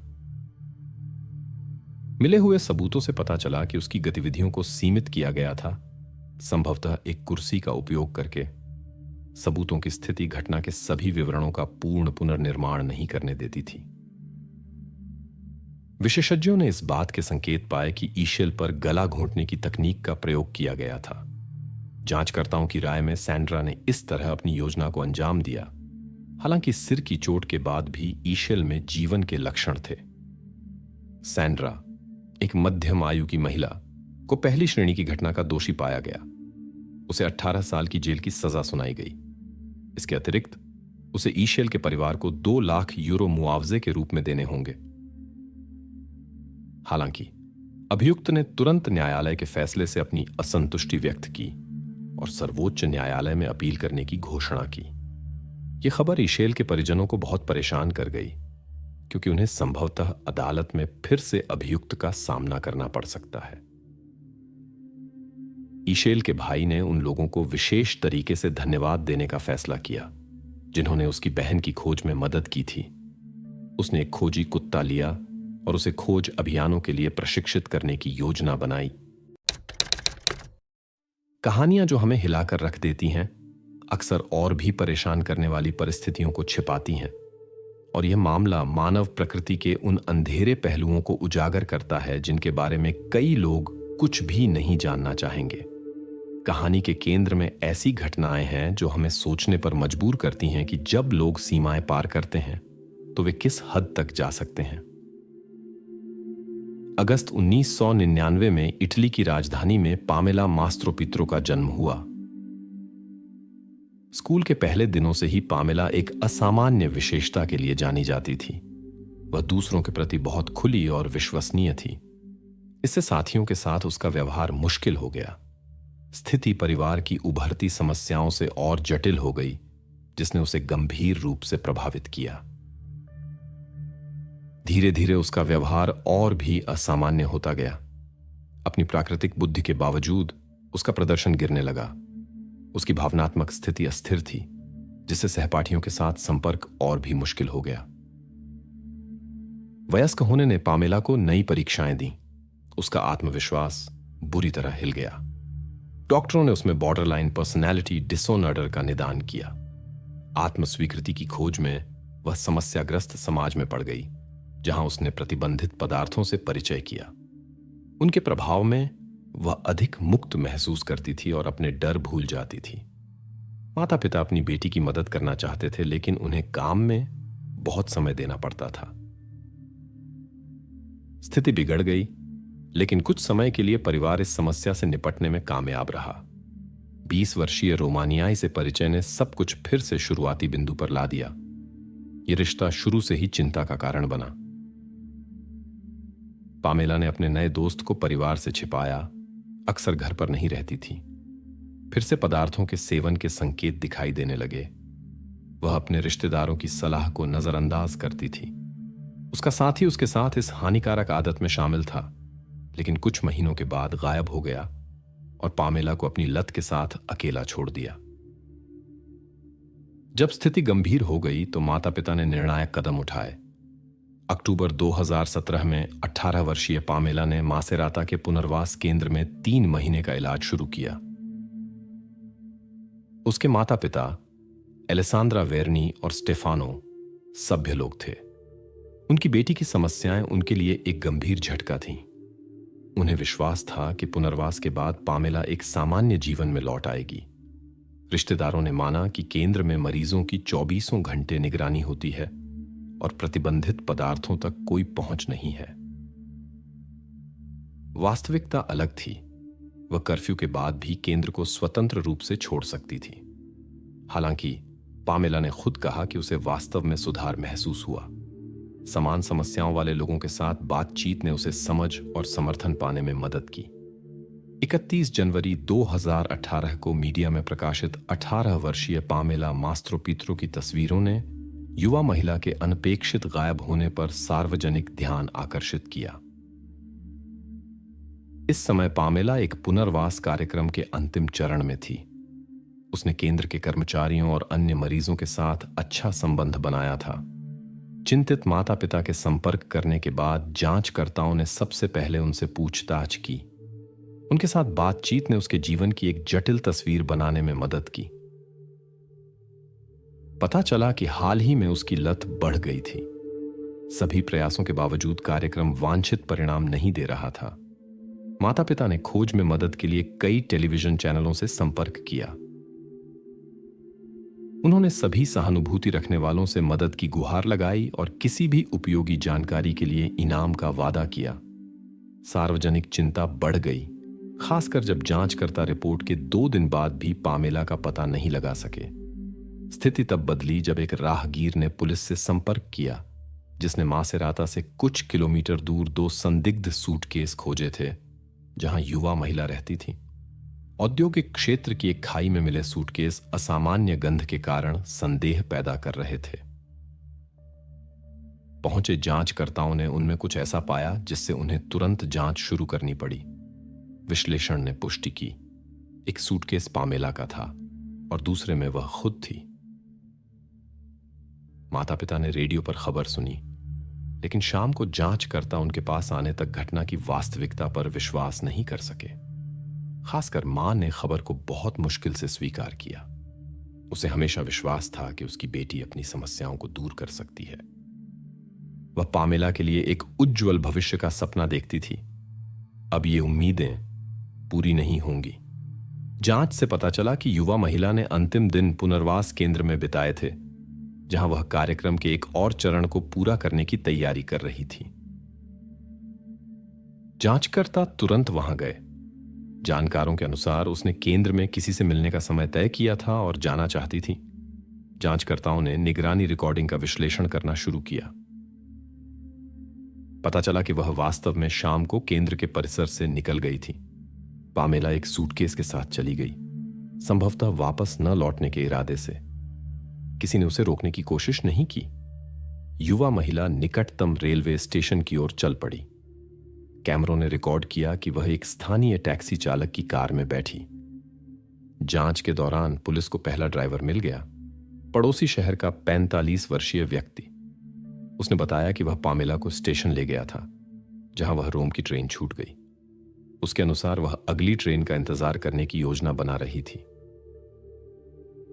हालांकि घटनाओं ने एक अनपेक्षित मोड़ ले लिया। स्टेशन पर इंतजार करने के बजाय पामेला एक दूसरे टैक्सी ड्राइवर से मिली। इस ड्राइवर ने, जिससे जांचकर्ताओं ने बाद में बात की, उसे अपने यहां रात बिताने की पेशकश की। सुबह रोम की यात्रा फिर से नहीं हो पाई। उसने मासेराता के पार्क तक ले जाने का अनुरोध किया। पार्क में वह डेसमंड नाम के नाइजीरिया के एक युवक से मिली। पुलिस से बातचीत में उसने पुष्टि की कि पामेला ने उसे अपनी मां की चांदी की चेन से भुगतान किया था। अगली बार उसे पास की फार्मेसी में देखा गया। कैमरा फुटेज में दिखाई देता है कि वह एक सूटकेस के साथ आई और एक सिरिंज खरीदी। फार्मासिस्ट ने एक महत्वपूर्ण विवरण देखा। एक आदमी उसका पीछा कर रहा था। यह आदमी नाइजीरिया का 30 वर्षीय इनोसेंट सेगल निकला, जो 2014 से अवैध रूप से देश में रह रहा था। हाल ही में उसने शरणार्थी सहायता कार्यक्रम छोड़ दिया था और पुलिस के अनुसार प्रतिबंधित पदार्थों के वितरण में शामिल था। फार्मेसी में मुलाकात के बाद पामेला का कोई पता नहीं चला। जांचकर्ताओं को संदेह था कि वह इनोसेंट से मिलने गई। जांचकर्ताओं ने जल्दी ही इनोसेंट के अपार्टमेंट का पता लगा लिया। यह फार्मेसी से कुछ सड़कें दूर था।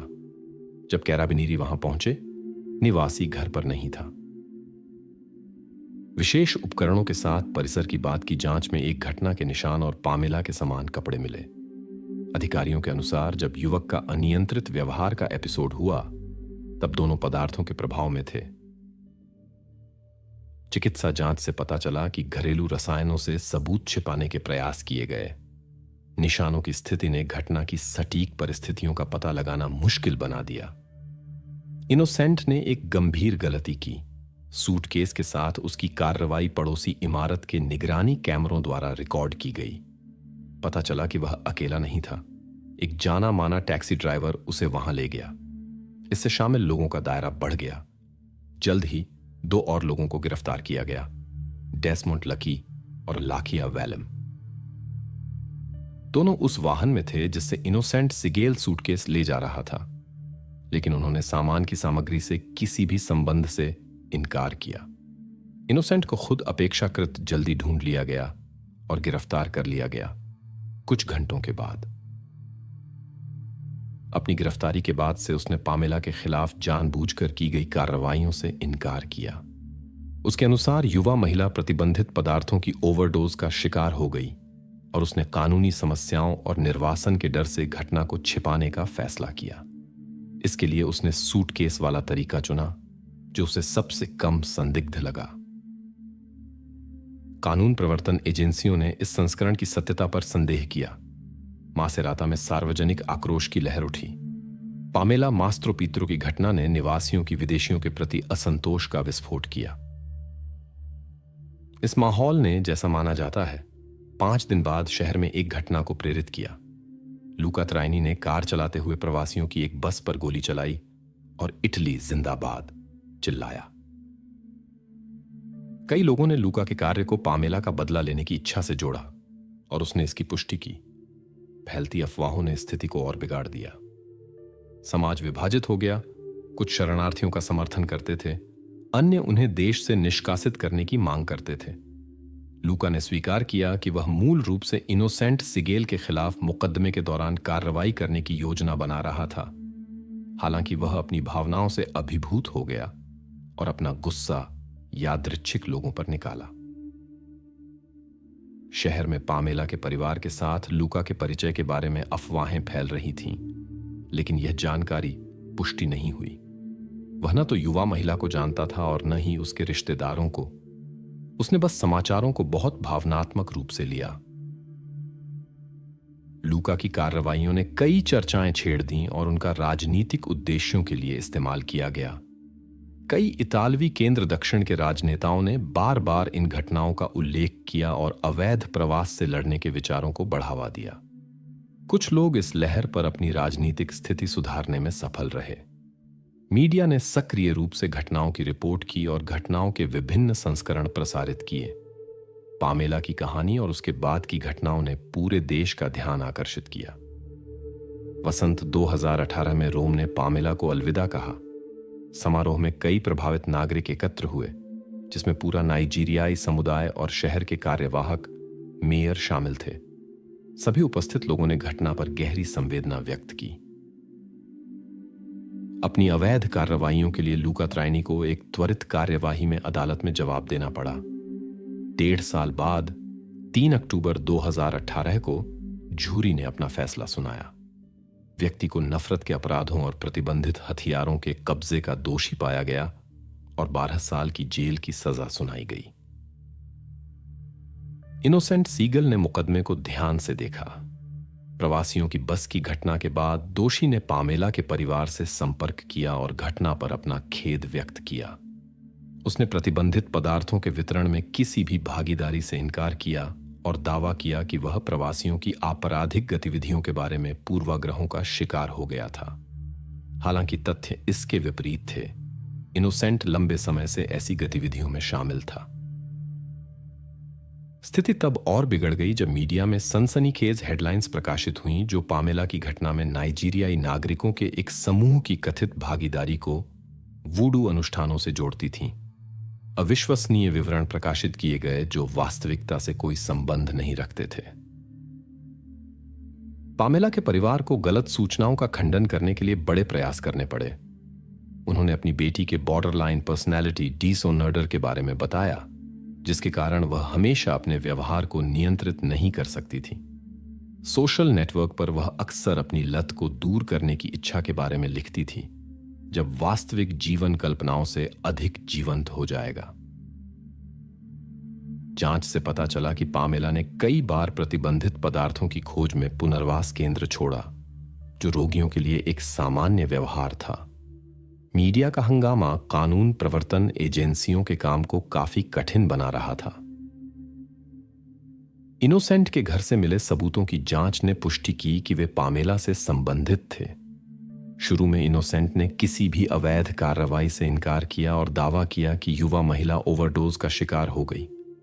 उसने स्वीकार किया कि उसने उसे पदार्थ उपलब्ध कराए थे, लेकिन भुगतान के बारे में चुप रहा। अवैध कार्यों की अनुपस्थिति के बारे में उसके बयानों की पुष्टि नहीं हुई, हालांकि अंतिम सत्य का पता नहीं लगाया जा सका। पूछताछ के दौरान प्रवासी ने अपने परिचितों लाखिया और डेसमोंट के बारे में अप्रत्याशित जानकारी साझा की, जिन्होंने बाद में उसकी मदद की। इनोसेंट के बयान के अनुसार ये युवा लोग उस शाम उसके घर पर थे। उसने दावा किया कि उसने युवा महिला के साथ कोई घटना नहीं देखी, क्योंकि पार्टी के दौरान वह बेहोश हो गया था। जब वह जागा तो पाया कि पामेला गायब थी। अपनी बेहोशी के दौरान की घटनाओं के बारे में उसे कथित तौर पर कुछ नहीं पता था। यह बयान उसके पिछले दावों के विपरीत थे कि युवा महिला प्रतिबंधित पदार्थों के कारण बीमार पड़ गई थी। घटनास्थल पर मिले निशान भी इस संस्करण से मेल नहीं खाते थे। यह स्पष्ट हो गया कि कुछ और गंभीर हुआ था। इनोसेंट के शब्दों में विश्वास पूरी तरह से खत्म हो गया। पता चला कि उसके दोस्त भी प्रतिबंधित पदार्थों के वितरण में लगे हुए थे। अपनी गिरफ्तारी के बाद दोनों ने पामेला की घटना में अपनी भागीदारी से इनकार किया। लाखिया और डेसमोंट ने जोर देकर कहा कि घटना के समय वे इनोसेंट के घर पर नहीं थे। उनका अलिबी अवैध गतिविधियों से जुड़ा था, जिससे सत्यापन मुश्किल हो गया। जांच चलने के दौरान नाइजीरियाई हिरासत में रहे। कोई गवाह नहीं मिला जो उनके संस्करण की पुष्टि कर सके। फोन कॉल और लोकेशन डेटा की जांच से पता चला संदिग्ध वास्तव में इनोसेंट के घर पर नहीं थे, बल्कि दूसरे जिले में अपने अवैध कारोबार में लगे थे। उनके खिलाफ मुख्य आरोप हटा लिए गए, लेकिन सबूतों को छिपाने के सवाल बने रहे। मुख्य संदिग्ध ने ओवरडोज के अपने संस्करण पर जोर दिया और अन्य आरोपों से इनकार किया। हालांकि युवा महिला की 2 गंभीर चोटों ने फोरेंसिक डॉक्टर को परेशान किया। जांच की जटिलता के बावजूद ये चोटें जानबूझकर की गई प्रतीत होती थीं। इसके अलावा सबूत सामने आए कि इनोसेंट ने युवा महिला की असहाय स्थिति का फायदा उठाया। संभवतः यही मोड़ बिंदु था। जांच ने पामेला के शरीर में प्रतिबंधित पदार्थों की बड़ी मात्रा की पुष्टि की। विशेषज्ञों को संदेह था कि वह बेहोश थी, लेकिन खुराक का सटीक प्रभाव निर्धारित करना मुश्किल था। इनोसेंट ने अपना बयान बदला और अब दावा किया कि एक खुराक के बदले अंतरंगता का समझौता हुआ था। जांचकर्ताओं को संदेह था कि उसने जानबूझकर युवा महिला को असहाय स्थिति में डाला था। उसने पामेला की कमजोरी का फायदा उठाया, जो एक कठिन जीवन स्थिति में थी और गंभीर मनोवैज्ञानिक समस्याओं से जूझ रही थी। यह संस्करण पुष्टि हुआ। अपनी हिरासत के दौरान लाखिया और डेसमोंट ने उस रात की घटनाओं पर चर्चा की। उनकी बातचीत के रिकॉर्ड ने दर्ज किया कि कैसे वे इनोसेंट के कबूलनामे को याद कर रहे थे कि उसने सोफे पर युवा महिला की बेहोश अवस्था का फायदा उठाया था। स्पष्ट रूप से यह पामेला के बारे में था। नवंबर 2018 तक नाइजीरियाई ने सभी सबूतों के बावजूद पामेला के गायब होने में अपनी भागीदारी से इनकार करता रहा। उसने परिवार से माफी मांगी और दावा किया कि सब कुछ प्रतिबंधित पदार्थों की अनजाने में ओवरडोज के कारण हुआ। युवा महिला के माता पिता ने इन शब्दों को अपमान के रूप में महसूस किया। इनोसेंट ने केवल यह स्वीकार किया कि घटना के बाद उसने अपार्टमेंट को सफाई उत्पादों से साफ किया था। घटनाओं का उसका संस्करण फरवरी 2019 तक बदल गया, जब मुकदमा शुरू हुआ। इस समय तक विशेषज्ञों ने सभी आवश्यक जांच पूरी कर ली थी और घटना के परेशान करने वाले नए विवरण सामने आए थे। मामले में एक महत्वपूर्ण व्यक्ति बना एक नया गवाह, इनोसेंट का सेलमेट। अपने साथ बिताए समय के दौरान वे करीब आ गए और अभियुक्त ने उसे पामेला के साथ उस मुलाकात के विवरण बताए। उसके शब्दों के अनुसार वे मासेराता के पार्क में मिले, जो अवैध व्यापार के लिए एक प्रसिद्ध स्थान था। कथित तौर पर इनोसेंट ने उसे अपनी अटारी में पदार्थों का सेवन करने के लिए आमंत्रित किया। रास्ते में वे एक डिस्पोजेबल सिरिंज खरीदने के लिए एक फार्मेसी में रुके। जब पामेला बेहोश हो गई तो उसने उसकी असहाय स्थिति का फायदा उठाने का फैसला किया, जिसे वह खुराक के बदले भुगतान मानता था। हालांकि युवा महिला को होश आ गया और वह विरोध करने लगी। पुलिस में शिकायत करने की धमकी दी, परिणामों के डर से, क्योंकि उसे पहले से ही कानून से समस्याएं थीं। इनोसेंट ने उसके खिलाफ हिंसा का प्रयोग किया। समय बर्बाद किए बिना वह सबूत मिटाने लगा। विशेषज्ञों के अनुसार पामेला की स्थिति उस समय घटना को समझने की अनुमति देती थी, जो परिवार के लिए एक भारी खबर थी। युवा महिला की मां आखिर तक उम्मीद कर रही थी कि सब कुछ जल्दी हो गया। 18 वर्षीय युवा महिला के नाखूनों के नीचे डीएनए इनोसेंट के खिलाफ महत्वपूर्ण सबूतों में से एक बन गया। घटना के समय उसने खुद को बचाने की कोशिश की और इनोसेंट को खरोंच दिया, और बाद में अपराधी उसके हाथों को पूरी तरह से साफ नहीं कर सका। जांच ने पुष्टि की कि नाखूनों के नीचे का ऊतक इनोसेंट का था। यह संयोग से नहीं हो सकता था अगर सब कुछ प्रतिबंधित पदार्थों की ओवरडोज के कारण हुआ होता। स्थिति लाखिया वेलिम के बयानों से स्पष्ट हुई, जो खुद भी जांच के अधीन था। उसके शब्दों के अनुसार इनोसेंट ने उसे एक नाजुक क्षण में फोन किया। रिसीवर में महिला की चीखें सुनाई दे रही थीं। बातचीत करने वाले ने एक निश्चित मामले में मदद मांगी, लेकिन इनकार कर दिया गया। जब लाखिया ने महिला की आवाज के बारे में पूछा तो दोस्त ने अचानक बातचीत समाप्त कर दी। अप्रैल 2019 में अदालत में भौतिक सबूत और जांच के परिणाम पेश किए गए, जो संदिग्ध की कार्रवाइयों की जानबूझकर की गई प्रकृति को दर्शाते थे।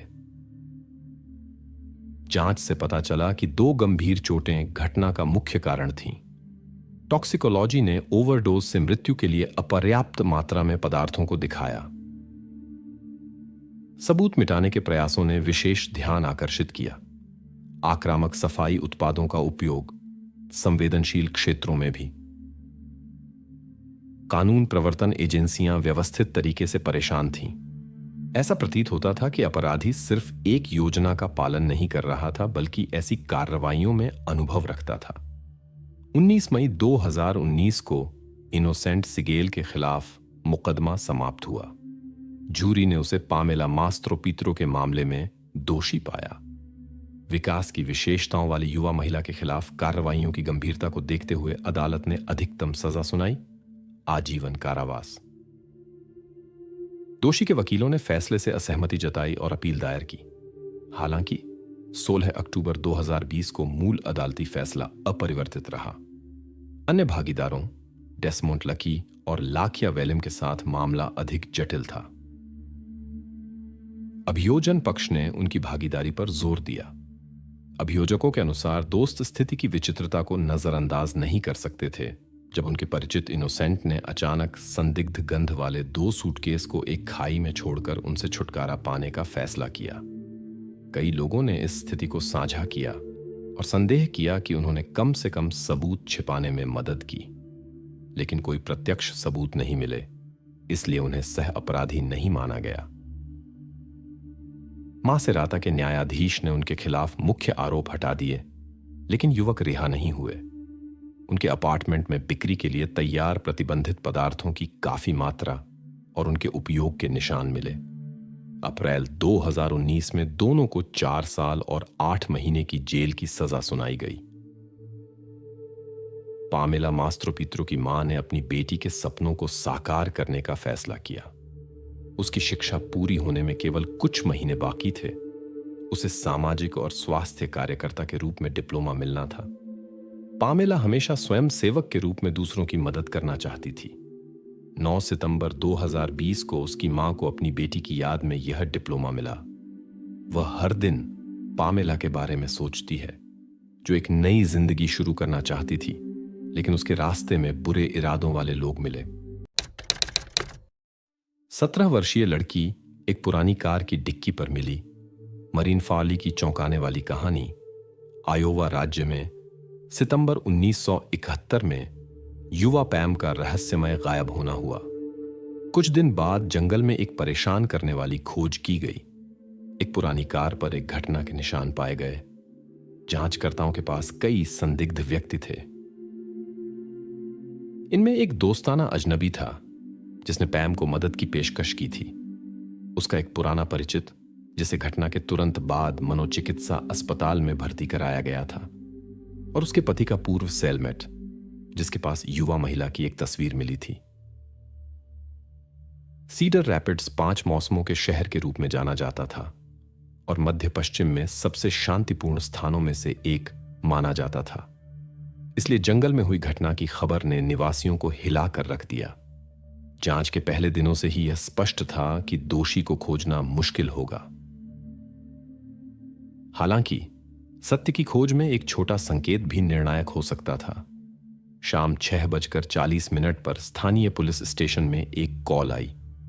कॉल करने वाली महिला ने युवा गिलहरी शिकारियों द्वारा की गई एक असामान्य खोज की सूचना दी। जंगल के रास्ते पर चलते हुए युवाओं ने पेड़ों के बीच कुछ असामान्य देखा। जब वे करीब आए तो उन्होंने एक क्षतिग्रस्त कार की डिक्की पर एक निश्चल आकृति देखी। घटनास्थल की स्थिति से पता चला कि यह सब आज नहीं हुआ था। देखी गई चीज से व्यथित होकर युवा वयस्कों को बुलाने के लिए घर की ओर भागे। कुछ ही देर बाद अधिकारी रोलैंड एकी को जंगल में परेशान करने वाली खोज के बारे में एक रेडियो संदेश मिला। पेट्रोल अधिकारी और उनके साथी को कंट्रोल रूम से एक संदेश मिला जिसमें रिवर रोड की जांच करने का अनुरोध किया गया था, जहां 2 राहगीरों ने एक पुरानी कार के पास एक परेशान करने वाली खोज की थी। जंगल में लगभग 50 मीटर की गहराई में उन्होंने वह स्थान पाया जिसका जिक्र रिपोर्ट में किया गया था। पुलिस अधिकारियों का ध्यान सबसे पहले कार की स्थिति पर गया। यह स्पष्ट था कि यह यहां लंबे समय से खड़ी थी। खरपतवार छत तक बढ़ गया था। गवाहों के सटीक विवरण के बावजूद कानून प्रवर्तन अधिकारी दृश्य से प्रभावित थे। रोलैंड ने कार के आसपास के क्षेत्र और सड़क के किनारे की सावधानीपूर्वक जांच की, लेकिन लोगों या वाहनों के कोई निशान नहीं मिले। इसके बाद उन्होंने बैकअप के लिए कॉल किया। आने वाले जांचकर्ताओं ने तुरंत पाया कि एक घटना हुई थी। कार की जांच करते हुए उन्हें एक महत्वपूर्ण सुराग मिला जो इस बात का संकेत था कि युवा महिला स्वेच्छा से जंगल में नहीं आई थी। जूतों की अनुपस्थिति और साफ पैर इस बात का संकेत थे कि कोई उसे यहां ले आया था। विशेषज्ञों ने पाया कि घटना कम से कम 5 दिन पहले हुई थी। उसके कपड़ों की स्थिति, अप्राकृतिक रूप से रखा गया स्वेटर और शर्ट, ठीक से न पहनी गई जीन्स घटना की प्रकृति का संकेत देती थी। उसके दाएं हाथ में एक मैत्री अंगूठी थी, बाएं हाथ में एक विवाह और एक सगाई की अंगूठी थी। बाहरी परिस्थितियों के बावजूद मिला हुआ व्यक्ति एक संरक्षित स्थिति में था। आसपास कोई दस्तावेज या सुराग नहीं मिले जो बताते कि क्या हुआ था।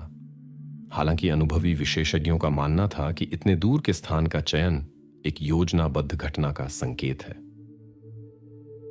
खोज सीडर रैपिड्स के बाहर एक दूरस्थ स्थान पर ग्रेविना रोड पर की गई थी। यह स्पष्ट हो गया कि किसी ने जानबूझकर इस छिपे हुए स्थान को सबूत मिटाने के लिए चुना था। 1 किलोमीटर की दूरी पर शहर का कूड़ा डंप था, इसलिए सड़क पर यातायात कम था। जब विशेषज्ञ सुरागों के लिए घटनास्थल की जांच कर रहे थे, मुख्य सवाल अनुत्तरित रहे। युवा महिला की पहचान और घटना के कारण। सीडर रैपिड्स में जांचकर्ता विशेषज्ञों के निष्कर्षों की प्रतीक्षा कर रहे थे। चिकित्सा परीक्षण से सिर पर एक जोरदार चोट के कारण मस्तिष्क की चोट का पता चला। विशेषज्ञ का अनुमान था कि पहली चोट के बाद युवा महिला बेहोश हो गई थी और तत्काल सहायता की कमी के कारण अपरिवर्तनीय परिणाम हुए। डॉक्टर के अनुसार अपराधी ने शायद ऐसे परिणाम की योजना नहीं बनाई थी। घटना को समझने के बाद अपराधी ने सबूत मिटाने की कोशिश की। विशेषज्ञ की रिपोर्ट के अनुसार घटना खोज से लगभग 1 सप्ताह पहले हुई थी। इसने घटनास्थल पर काम कर रहे जांचकर्ताओं के प्रारंभिक अनुमानों की पुष्टि की। घटनास्थल पर मिले सबूतों से घटना की गंभीर परिस्थितियों का पता चला। हालांकि जांच के लिए पीड़िता की पहचान प्राथमिक कार्य बन गया। जांचकर्ताओं ने हाल की लापता व्यक्तियों की रिपोर्टों की सावधानीपूर्वक जांच की। मरीन फार्ली नामक एक युवा महिला के गायब होने के मामले ने ध्यान आकर्षित किया।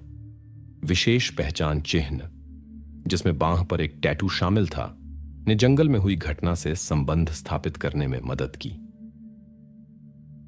गायब होने का समय विशेषज्ञों की रिपोर्ट से मेल खाता था। स्थानीय डायनर की मैनेजर ने सबसे पहले अलार्म बजाया, जहां मरीन काम करती थी। वह चिंतित हो गई जब कर्मचारी लगातार तीसरी शिफ्ट के लिए नहीं आई। मैनेजर ने मरीन की असाधारण विश्वसनीयता पर जोर दिया। वह कभी देर से नहीं आती थी और जब नहीं आ सकती थी तो हमेशा सूचित करती थी। लंबी चुप्पी से परेशान होकर मैनेजर हॉस्टल की ओर चल पड़ी।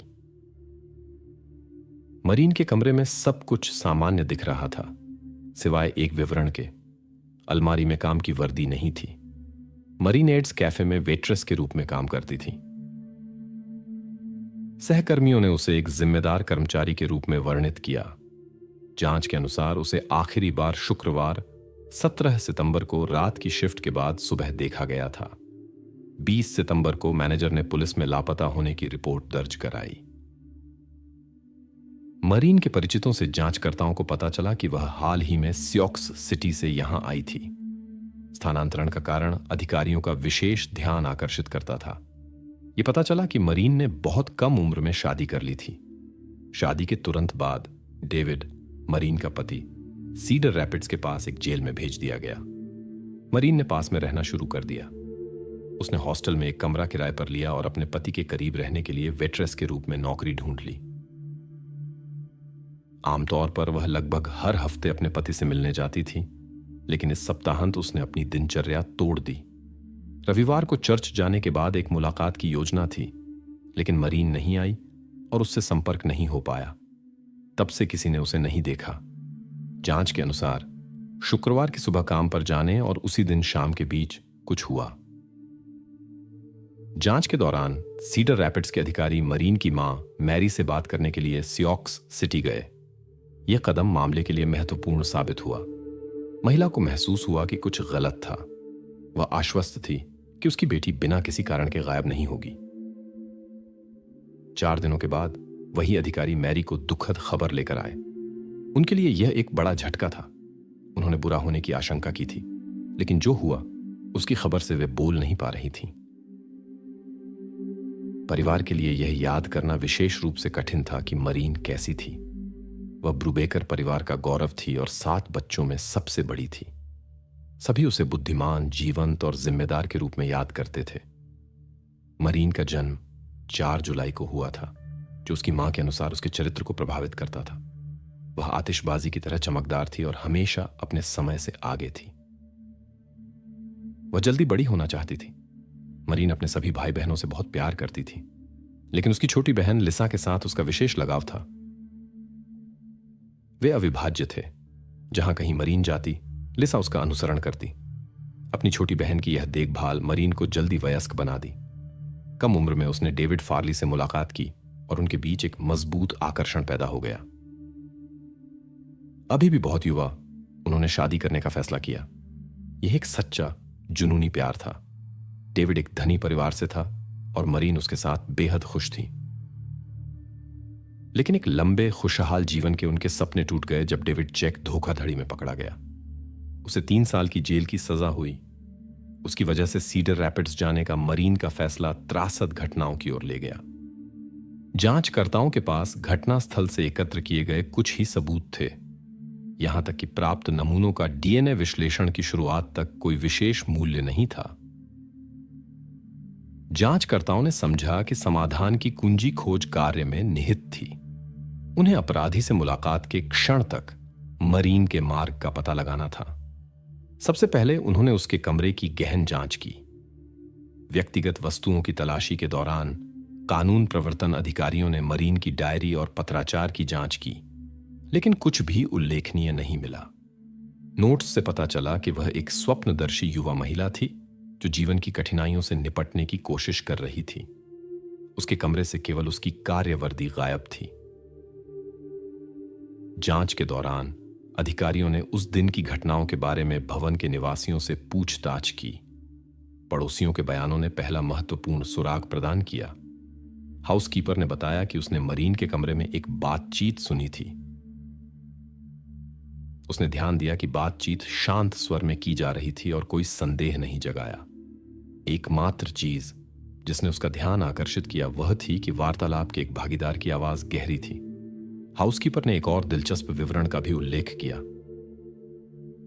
कमरे में एक अनोखी मिठास के साथ तंबाकू की एक स्पष्ट सुगंध थी। हालांकि उसने आगंतुक को स्वयं नहीं देखा, उसे समय याद था, 17 सितंबर को दोपहर के बाद। ठीक उसी दिन मरीन से संपर्क टूट गया। जांचकर्ता उन गवाहों को खोजने की कोशिश कर रहे थे जिन्होंने उसे अज्ञात मेहमान के साथ बातचीत के बाद देखा होगा, लेकिन खोज विफल रही। किसी ने युवा महिला को नहीं देखा या उससे बात नहीं की। मरीन के रिश्तेदार असमंजस में थे। वे कल्पना नहीं कर सकते थे कि रहस्यमय धूम्रपान करने वाला कौन हो सकता है या कौन उसका बुरा चाह सकता है। उनके अनुसार मरीन सर्वप्रिय थी। उसके कोई दुश्मन नहीं थे और उसने कभी संघर्षों की शिकायत नहीं की। वह लोगों के साथ आसानी से घुल मिल जाती थी। परिवार को कोई अंदाजा नहीं था कि उसके गायब होने के पीछे कौन हो सकता है। जांच को मरीन की सहकर्मी से मिली जानकारी से नई दिशा मिली। उसने बताया कि उसकी दोस्त ने शुक्रवार की शाम की योजनाओं के बारे में बताया था।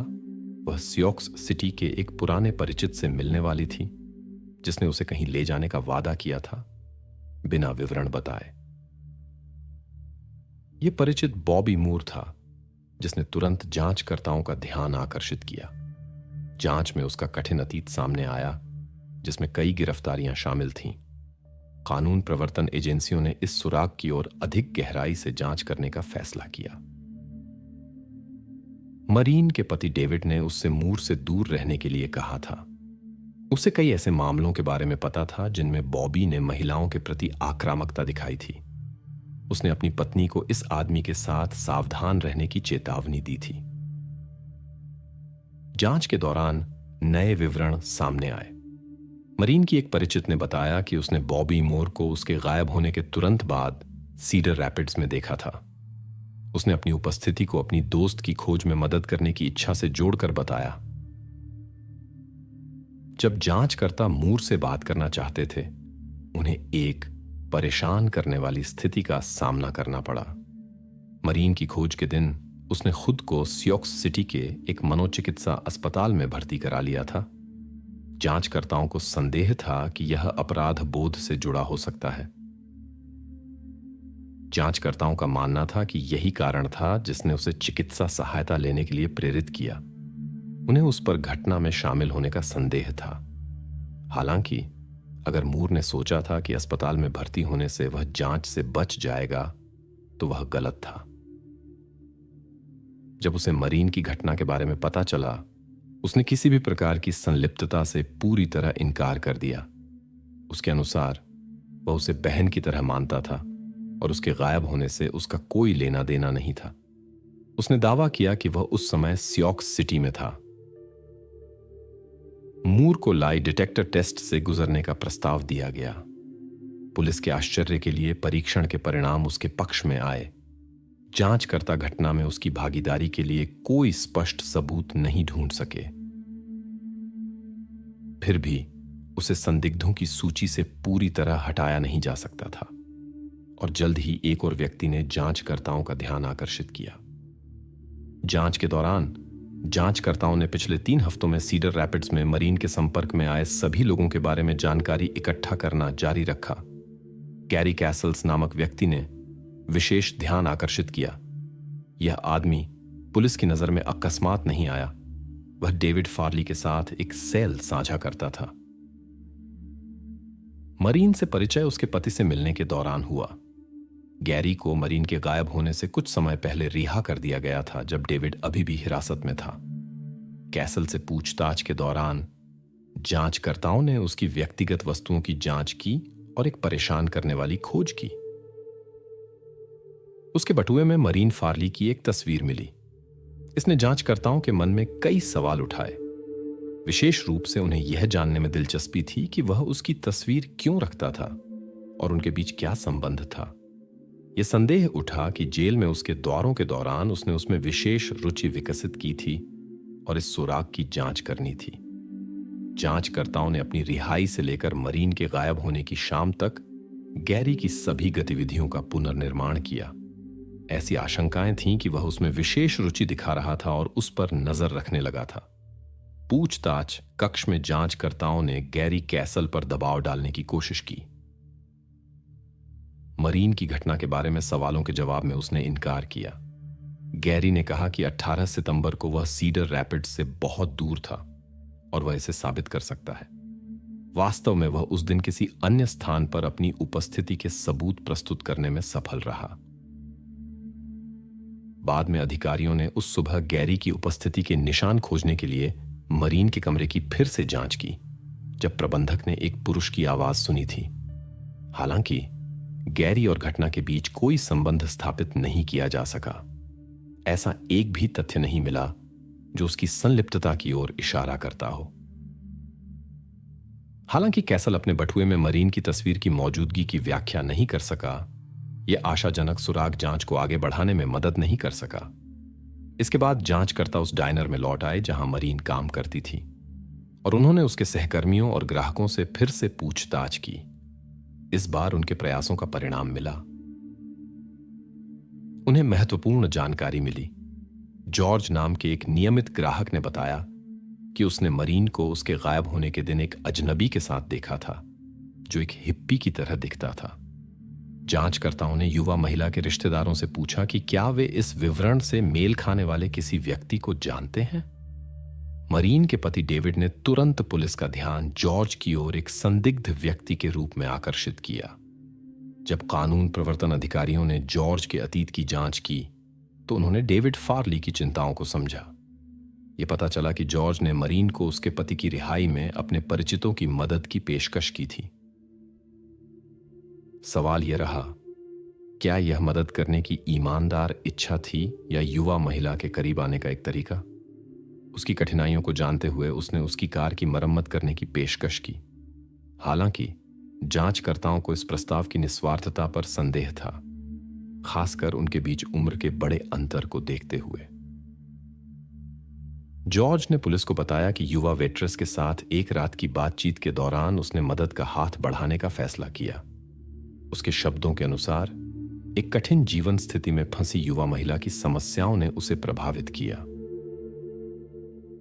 जांचकर्ताओं ने उसकी कहानी पर संदेह किया और मरीन के गायब होने के समय उसके ठिकाने के बारे में पूछताछ की। उसने काम पर होने का दावा किया। जांच ने पुष्टि की वह वास्तव में 13 बजे से 21 बजे तक सीडर रैपर्स बस डिपो में था। समय सीमा के विश्लेषण से पता चला कि जॉर्ज का कार्य समय उसे घटना में शामिल होने की अनुमति नहीं देता था। जांचकर्ताओं को अन्य सुरागों की तलाश करनी थी, लेकिन सभी संभावित संकेतों की गहन जांच के बाद वे एक गतिरोध में फंस गए। 72 के वर्ष तक जांच एक गतिरोध में फंस गई थी। कानून प्रवर्तन अधिकारियों ने सभी संभावित प्रतिभागियों की जांच की, लेकिन हर किसी के पास एक पुष्ट अलिबी था। मरीन के रिश्तेदारों के लिए प्रगति की कमी मानसिक तनाव की एक श्रृंखला में एक नई परीक्षा बन गई।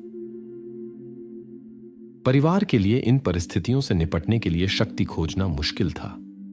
मरीन के साथ जो हुआ उससे उसकी मां विशेष रूप से प्रभावित हुई। 6 बच्चों के साथ अकेले वह हर सुबह उठने और उनकी देखभाल करने की शक्ति पाती थी। घटना ने पूरे परिवार को गहराई से झकझोर दिया। शायद यही अनुभव मरीन की बहन लिसा के जीवन के मार्ग को प्रभावित करते हैं, जिसने कानून प्रवर्तन में काम करने का फैसला किया। कई वर्षों तक उसने अपनी स्थिति का उपयोग सीडर रैपिड्स में अपने सहयोगियों को याद दिलाने के लिए किया कि अनसुलझे मामले ने उसके परिवार को कैसे प्रभावित किया था। रिश्तेदारों के दिलों में एक गहरा दुख रहा। वे सवालों के जवाब खोज रहे थे। किसने ऐसा किया और आखिर मरीन ही क्यों? 30 से अधिक वर्षों तक मरीन फार्ली का मामला सीडर रैपिड्स पुलिस विभाग के अभिलेखागार में रहा। 2006 में एक नए जांचकर्ता ने मामला संभाला, जिसने अजांचे सबूत खोजे। उसने मिले नमूनों को आधुनिक विश्लेषण के लिए प्रयोगशाला भेजा। प्राप्त परिणामों ने जांच में नए दृष्टिकोण खोले। सबसे आधुनिक प्रयोगशाला विश्लेषण के बाद विशेषज्ञों ने संभावित अपराधी का आनुवंशिक प्रोफाइल बनाने में सफलता पाई। जांचकर्ताओं को आशा थी कि नई खोजें और उन्नत जांच विधियां उन्हें मरीन के गायब होने के रहस्य के समाधान की ओर ले जाएंगी। लेकिन प्राप्त प्रोफाइल का डेटाबेस से मिलान करने पर कोई मेल नहीं मिला। इससे जांच में 9 साल की और देरी हुई। 2015 में जांचकर्ता मैट डेनलिंगर ने सभी दस्तावेजों की सावधानीपूर्वक समीक्षा के बाद 75 नामों की एक सूची तैयार की, जिनका उल्लेख जांच के प्रारंभिक चरण में किया गया था। वह उनमें से प्रत्येक से आनुवंशिक नमूने प्राप्त करने के लिए दृढ़ संकल्पित था। यह कार्य आसान और समय लेने वाला साबित नहीं हुआ। जांचकर्ता को सूची में सभी व्यक्तियों का पता लगाना था, उनके जैविक नमूने लेना था और विशेषज्ञों की रिपोर्ट का इंतजार करना था। इतने लोगों की जांच में वर्षों लग सकते थे। प्रक्रिया को तेज करने के लिए उन्होंने सेवानिवृत्त लेफ्टिनेंट केन ऑशबर्न और पूर्व जांचकर्ता जेडी स्मिथ को शामिल किया। टीम ने डेनलिंगर की विस्तृत सूची में पहले नामों से शुरू करने का फैसला किया, विशेष रूप से उन 2 व्यक्तियों पर ध्यान केंद्रित किया जिन्होंने 70 के दशक में जांचकर्ताओं का ध्यान आकर्षित किया था। वे बॉबी मूर को खोजने और आवश्यक नमूना लेने में सफल रहे। जांच के बाद उसे संदिग्ध के रूप में खारिज कर दिया गया। जब हैरी कैसल के विश्लेषण ने भी कोई मेल नहीं दिखाया तो जांच फिर से एक गतिरोध में आ गई। 2018 में एक नई जांच पद्धति सामने आई, फोरेंसिक वंशावली। इस विधि ने कैलिफोर्निया में कई सनसनीखेज मामलों को सुलझाने में मदद की। सीडर रैपिड्स की शिक्षिका को आशा थी कि यह दृष्टिकोण उनकी स्थिति में भी मदद करेगा। जांचकर्ता नई विधि की सफलता से आश्वस्त थे। हालांकि जब सबूत प्रयोगशाला भेजे गए तो पता चला कि सामग्री विश्लेषण के लिए बहुत क्षतिग्रस्त थी। निराशा के बावजूद टीम ने हार नहीं मानी और अन्य साधनों से खोज जारी रखी। जांच को फिर से शुरू करते हुए उन्होंने एक व्यक्ति पर ध्यान केंद्रित किया जिसने पिछली टीम के मन में सवाल उठाए थे, जॉर्ज स्मिथ, स्थानीय डाइनर का एक नियमित ग्राहक। उसके अतीत की जांच करते हुए उन्होंने ध्यान दिया कि उससे कभी तुलना के लिए आनुवंशिक सामग्री नहीं ली गई थी। जॉर्ज स्मिथ की जीवनी की जांच करते हुए जांचकर्ताओं को पता चला कि वह 2013 में 94 वर्ष की आयु में निधन हो गया था। एक श्रद्धांजलि लेख में दोस्तों ने सीडर रैपिड्स के लोकप्रिय व्यवसाय के बारे में गर्मजोशी से बात की। विशेष रूप से मीठे तंबाकू की विशिष्ट सुगंध की याद रह गई जो जॉर्ज को हमेशा घेरे रहती थी। ये शब्द और बुजुर्ग स्मिथ की तस्वीर ने जांचकर्ता जेडी स्मिथ का ध्यान आकर्षित किया। उसे एक महत्वपूर्ण विवरण याद आया। हॉस्टल के हाउसकीपर ने मरीन के गायब होने के दिन उसके कमरे के पास सिगार की मीठी गंध का जिक्र किया था। उस क्षण जांचकर्ता को समझ में आया, यही वह आदमी था जो उस दिन वहां था। यह पता चला कि जॉर्ज स्मिथ ईमानदार नहीं था जब उसने उस शुक्रवार को बस डिपो में अपनी शिफ्ट के बारे में बताया। इस तथ्य ने जांचकर्ताओं को उसकी व्यक्तिगत जांच और करीब से करने के लिए प्रेरित किया। विशेष रूप से उसका अत्यधिक मैत्रीपूर्ण व्यवहार उन्हें संदिग्ध लगा। 70 के दशक के पुलिस अधिकारी पहले से ही उस पर अविश्वास करते थे। अब टीम को घटना में उसकी संभावित भागीदारी को समझने के लिए 1971 में जॉर्ज स्मिथ के जीवन के सभी पहलुओं की गहन जांच करनी थी। पता चला कि घटना से कुछ समय पहले स्मिथ अपनी पत्नी से अलग हो गया था। उस समय वह उस हॉस्टल के बिल्कुल पास रहता था जहां मरीन रहती थी। इसका मतलब था कि वह आसानी से उसके ठिकाने के बारे में जान सकता था। उल्लेखनीय था कि स्मिथ कचरा संग्रह में काम करता था। इस काम के कारण वह डंप का रास्ता अच्छी तरह जानता था, जहां बाद में मरीन मिली थी। जांचकर्ताओं ने डीएनए नमूना प्राप्त करने के लिए एक अतिरिक्त जांच की योजना बनाई। हालांकि अंतिम संस्कार गृह ने एक अप्रिय खबर साझा की। नमूना लेने का कोई मौका नहीं बचा था। जांच फिर से रुक गई। तब डेनलिंगर ने एक अलग दृष्टिकोण विकसित किया। उसने स्मिथ के बच्चों में से एक से डीएनए नमूना प्राप्त करने का फैसला किया। मैट ने उसकी बेटी को ढूंढ लिया, जो जांच में मदद करने के लिए सहमत हो गई। नमूना विश्लेषण के लिए भेजा गया। 24 सितंबर 2021 को, उस भाग्यशाली दिन के ठीक 50 साल बाद, जांच के परिणाम आए। उन्होंने मरीन के गायब होने में जॉर्ज स्मिथ की भागीदारी की पुष्टि की। परिणामों की तारीख जांचकर्ताओं को संयोग नहीं लगी। आधी सदी बीत चुकी थी। जांचकर्ताओं को हुई घटना को समझने में कठिनाई हो रही थी। मरीन के रिश्तेदारों की तरह ही, जब उन्हें वह खबर मिली जिसका उन्होंने 50 लंबे वर्षों तक इंतजार किया था। जांचकर्ता मैट डेनलिंगर को मरीन की बहन के साथ बातचीत की हर सेकंड याद है। लिसा की भावनात्मक प्रतिक्रिया हमेशा के लिए उसकी याददाश्त में अंकित हो गई, लेकिन सबसे ज्यादा उसे उसके शब्दों ने चौंका दिया। मेरी मां यहीं है, उन्हें बताइए। मैट हैरान था। उसने उम्मीद नहीं की थी कि मरीन की मां अभी भी जीवित होंगी। ठीक ऐसे ही क्षण थे जिन्होंने उसे और उसके सहयोगियों को कानून प्रवर्तन की ओर आकर्षित किया था। उसे बुजुर्ग महिला को यह बताने का सम्मान मिला कि उनकी बेटी का मामला आखिरकार सुलझ गया था, भले ही इतने लंबे समय के बाद। मरीन के परिवार के पास जांचकर्ताओं के लिए धन्यवाद के शब्द नहीं थे, जिन्होंने हार नहीं मानी और मामले को अंजाम तक पहुंचाया। यह क्षण कुछ खास था, न्याय की जीत, प्रकाश की अंधकार पर विजय। उस दिन की सटीक घटनाएं जब मरीन फॉर्ली और जॉर्ज स्मिथ के रास्ते मिले अज्ञात रहीं, लेकिन एकत्र किए गए सबूतों ने जांचकर्ताओं को घटनाओं के संभावित क्रम को पुनर्निर्मित करने में मदद की। उनका अनुमान है कि जॉर्ज ने शायद मरीन को मदद के बहाने अपने पास बुलाया होगा, संभवतः कानूनी सलाह या कार की मरम्मत के लिए। जब मरीन आई तो जॉर्ज ने जाहिर तौर पर उसका ध्यान आकर्षित करने की कोशिश की। उसके प्रस्तावों को ठुकराने के बाद स्थिति ने एक त्रासद मोड़ ले लिया। स्थिति नियंत्रण से बाहर हो गई। एक घटना हुई जिसके बाद मरीन असहाय स्थिति में थी। स्मिथ ने शायद ऐसे परिणाम की योजना नहीं बनाई थी, लेकिन उसके कार्यों ने अपरिवर्तनीय परिणाम दिए। जांचकर्ताओं के अनुसार वह अंधेरा होने तक अपने घर में रहा। जब अंधेरा हो गया, स्मिथ कार से एक दूरस्थ जंगल के क्षेत्र में गया। जांचकर्ताओं का मानना है कि जॉर्ज अपनी कार से वहां गया। जंगल में वह एक खाई की ओर गया, जहां एक परित्यक्त पुरानी कार थी। परित्यक्त कार की डिक्की पर अपनी उपस्थिति के निशान छोड़ने के बाद वह घटनास्थल से गायब हो गया। हालांकि मरीन के रिश्तेदार मिले जवाबों के लिए कृतज्ञ थे। जांच का समापन पुराने भावनाओं को उभार लाया, जिन्हें वे वर्षों से भूलने की कोशिश कर रहे थे। दुर्भाग्य से सभी रिश्तेदारों ने यह क्षण नहीं देखा। मरीन के दो भाइयों और उसके पिता को कभी घटना के बारे में पूरी सच्चाई नहीं पता चली।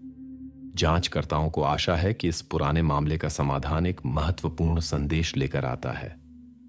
पीड़ितों के परिवारों को आशा नहीं छोड़नी चाहिए और अपराधियों को याद रखना चाहिए, कानून नहीं भूलता।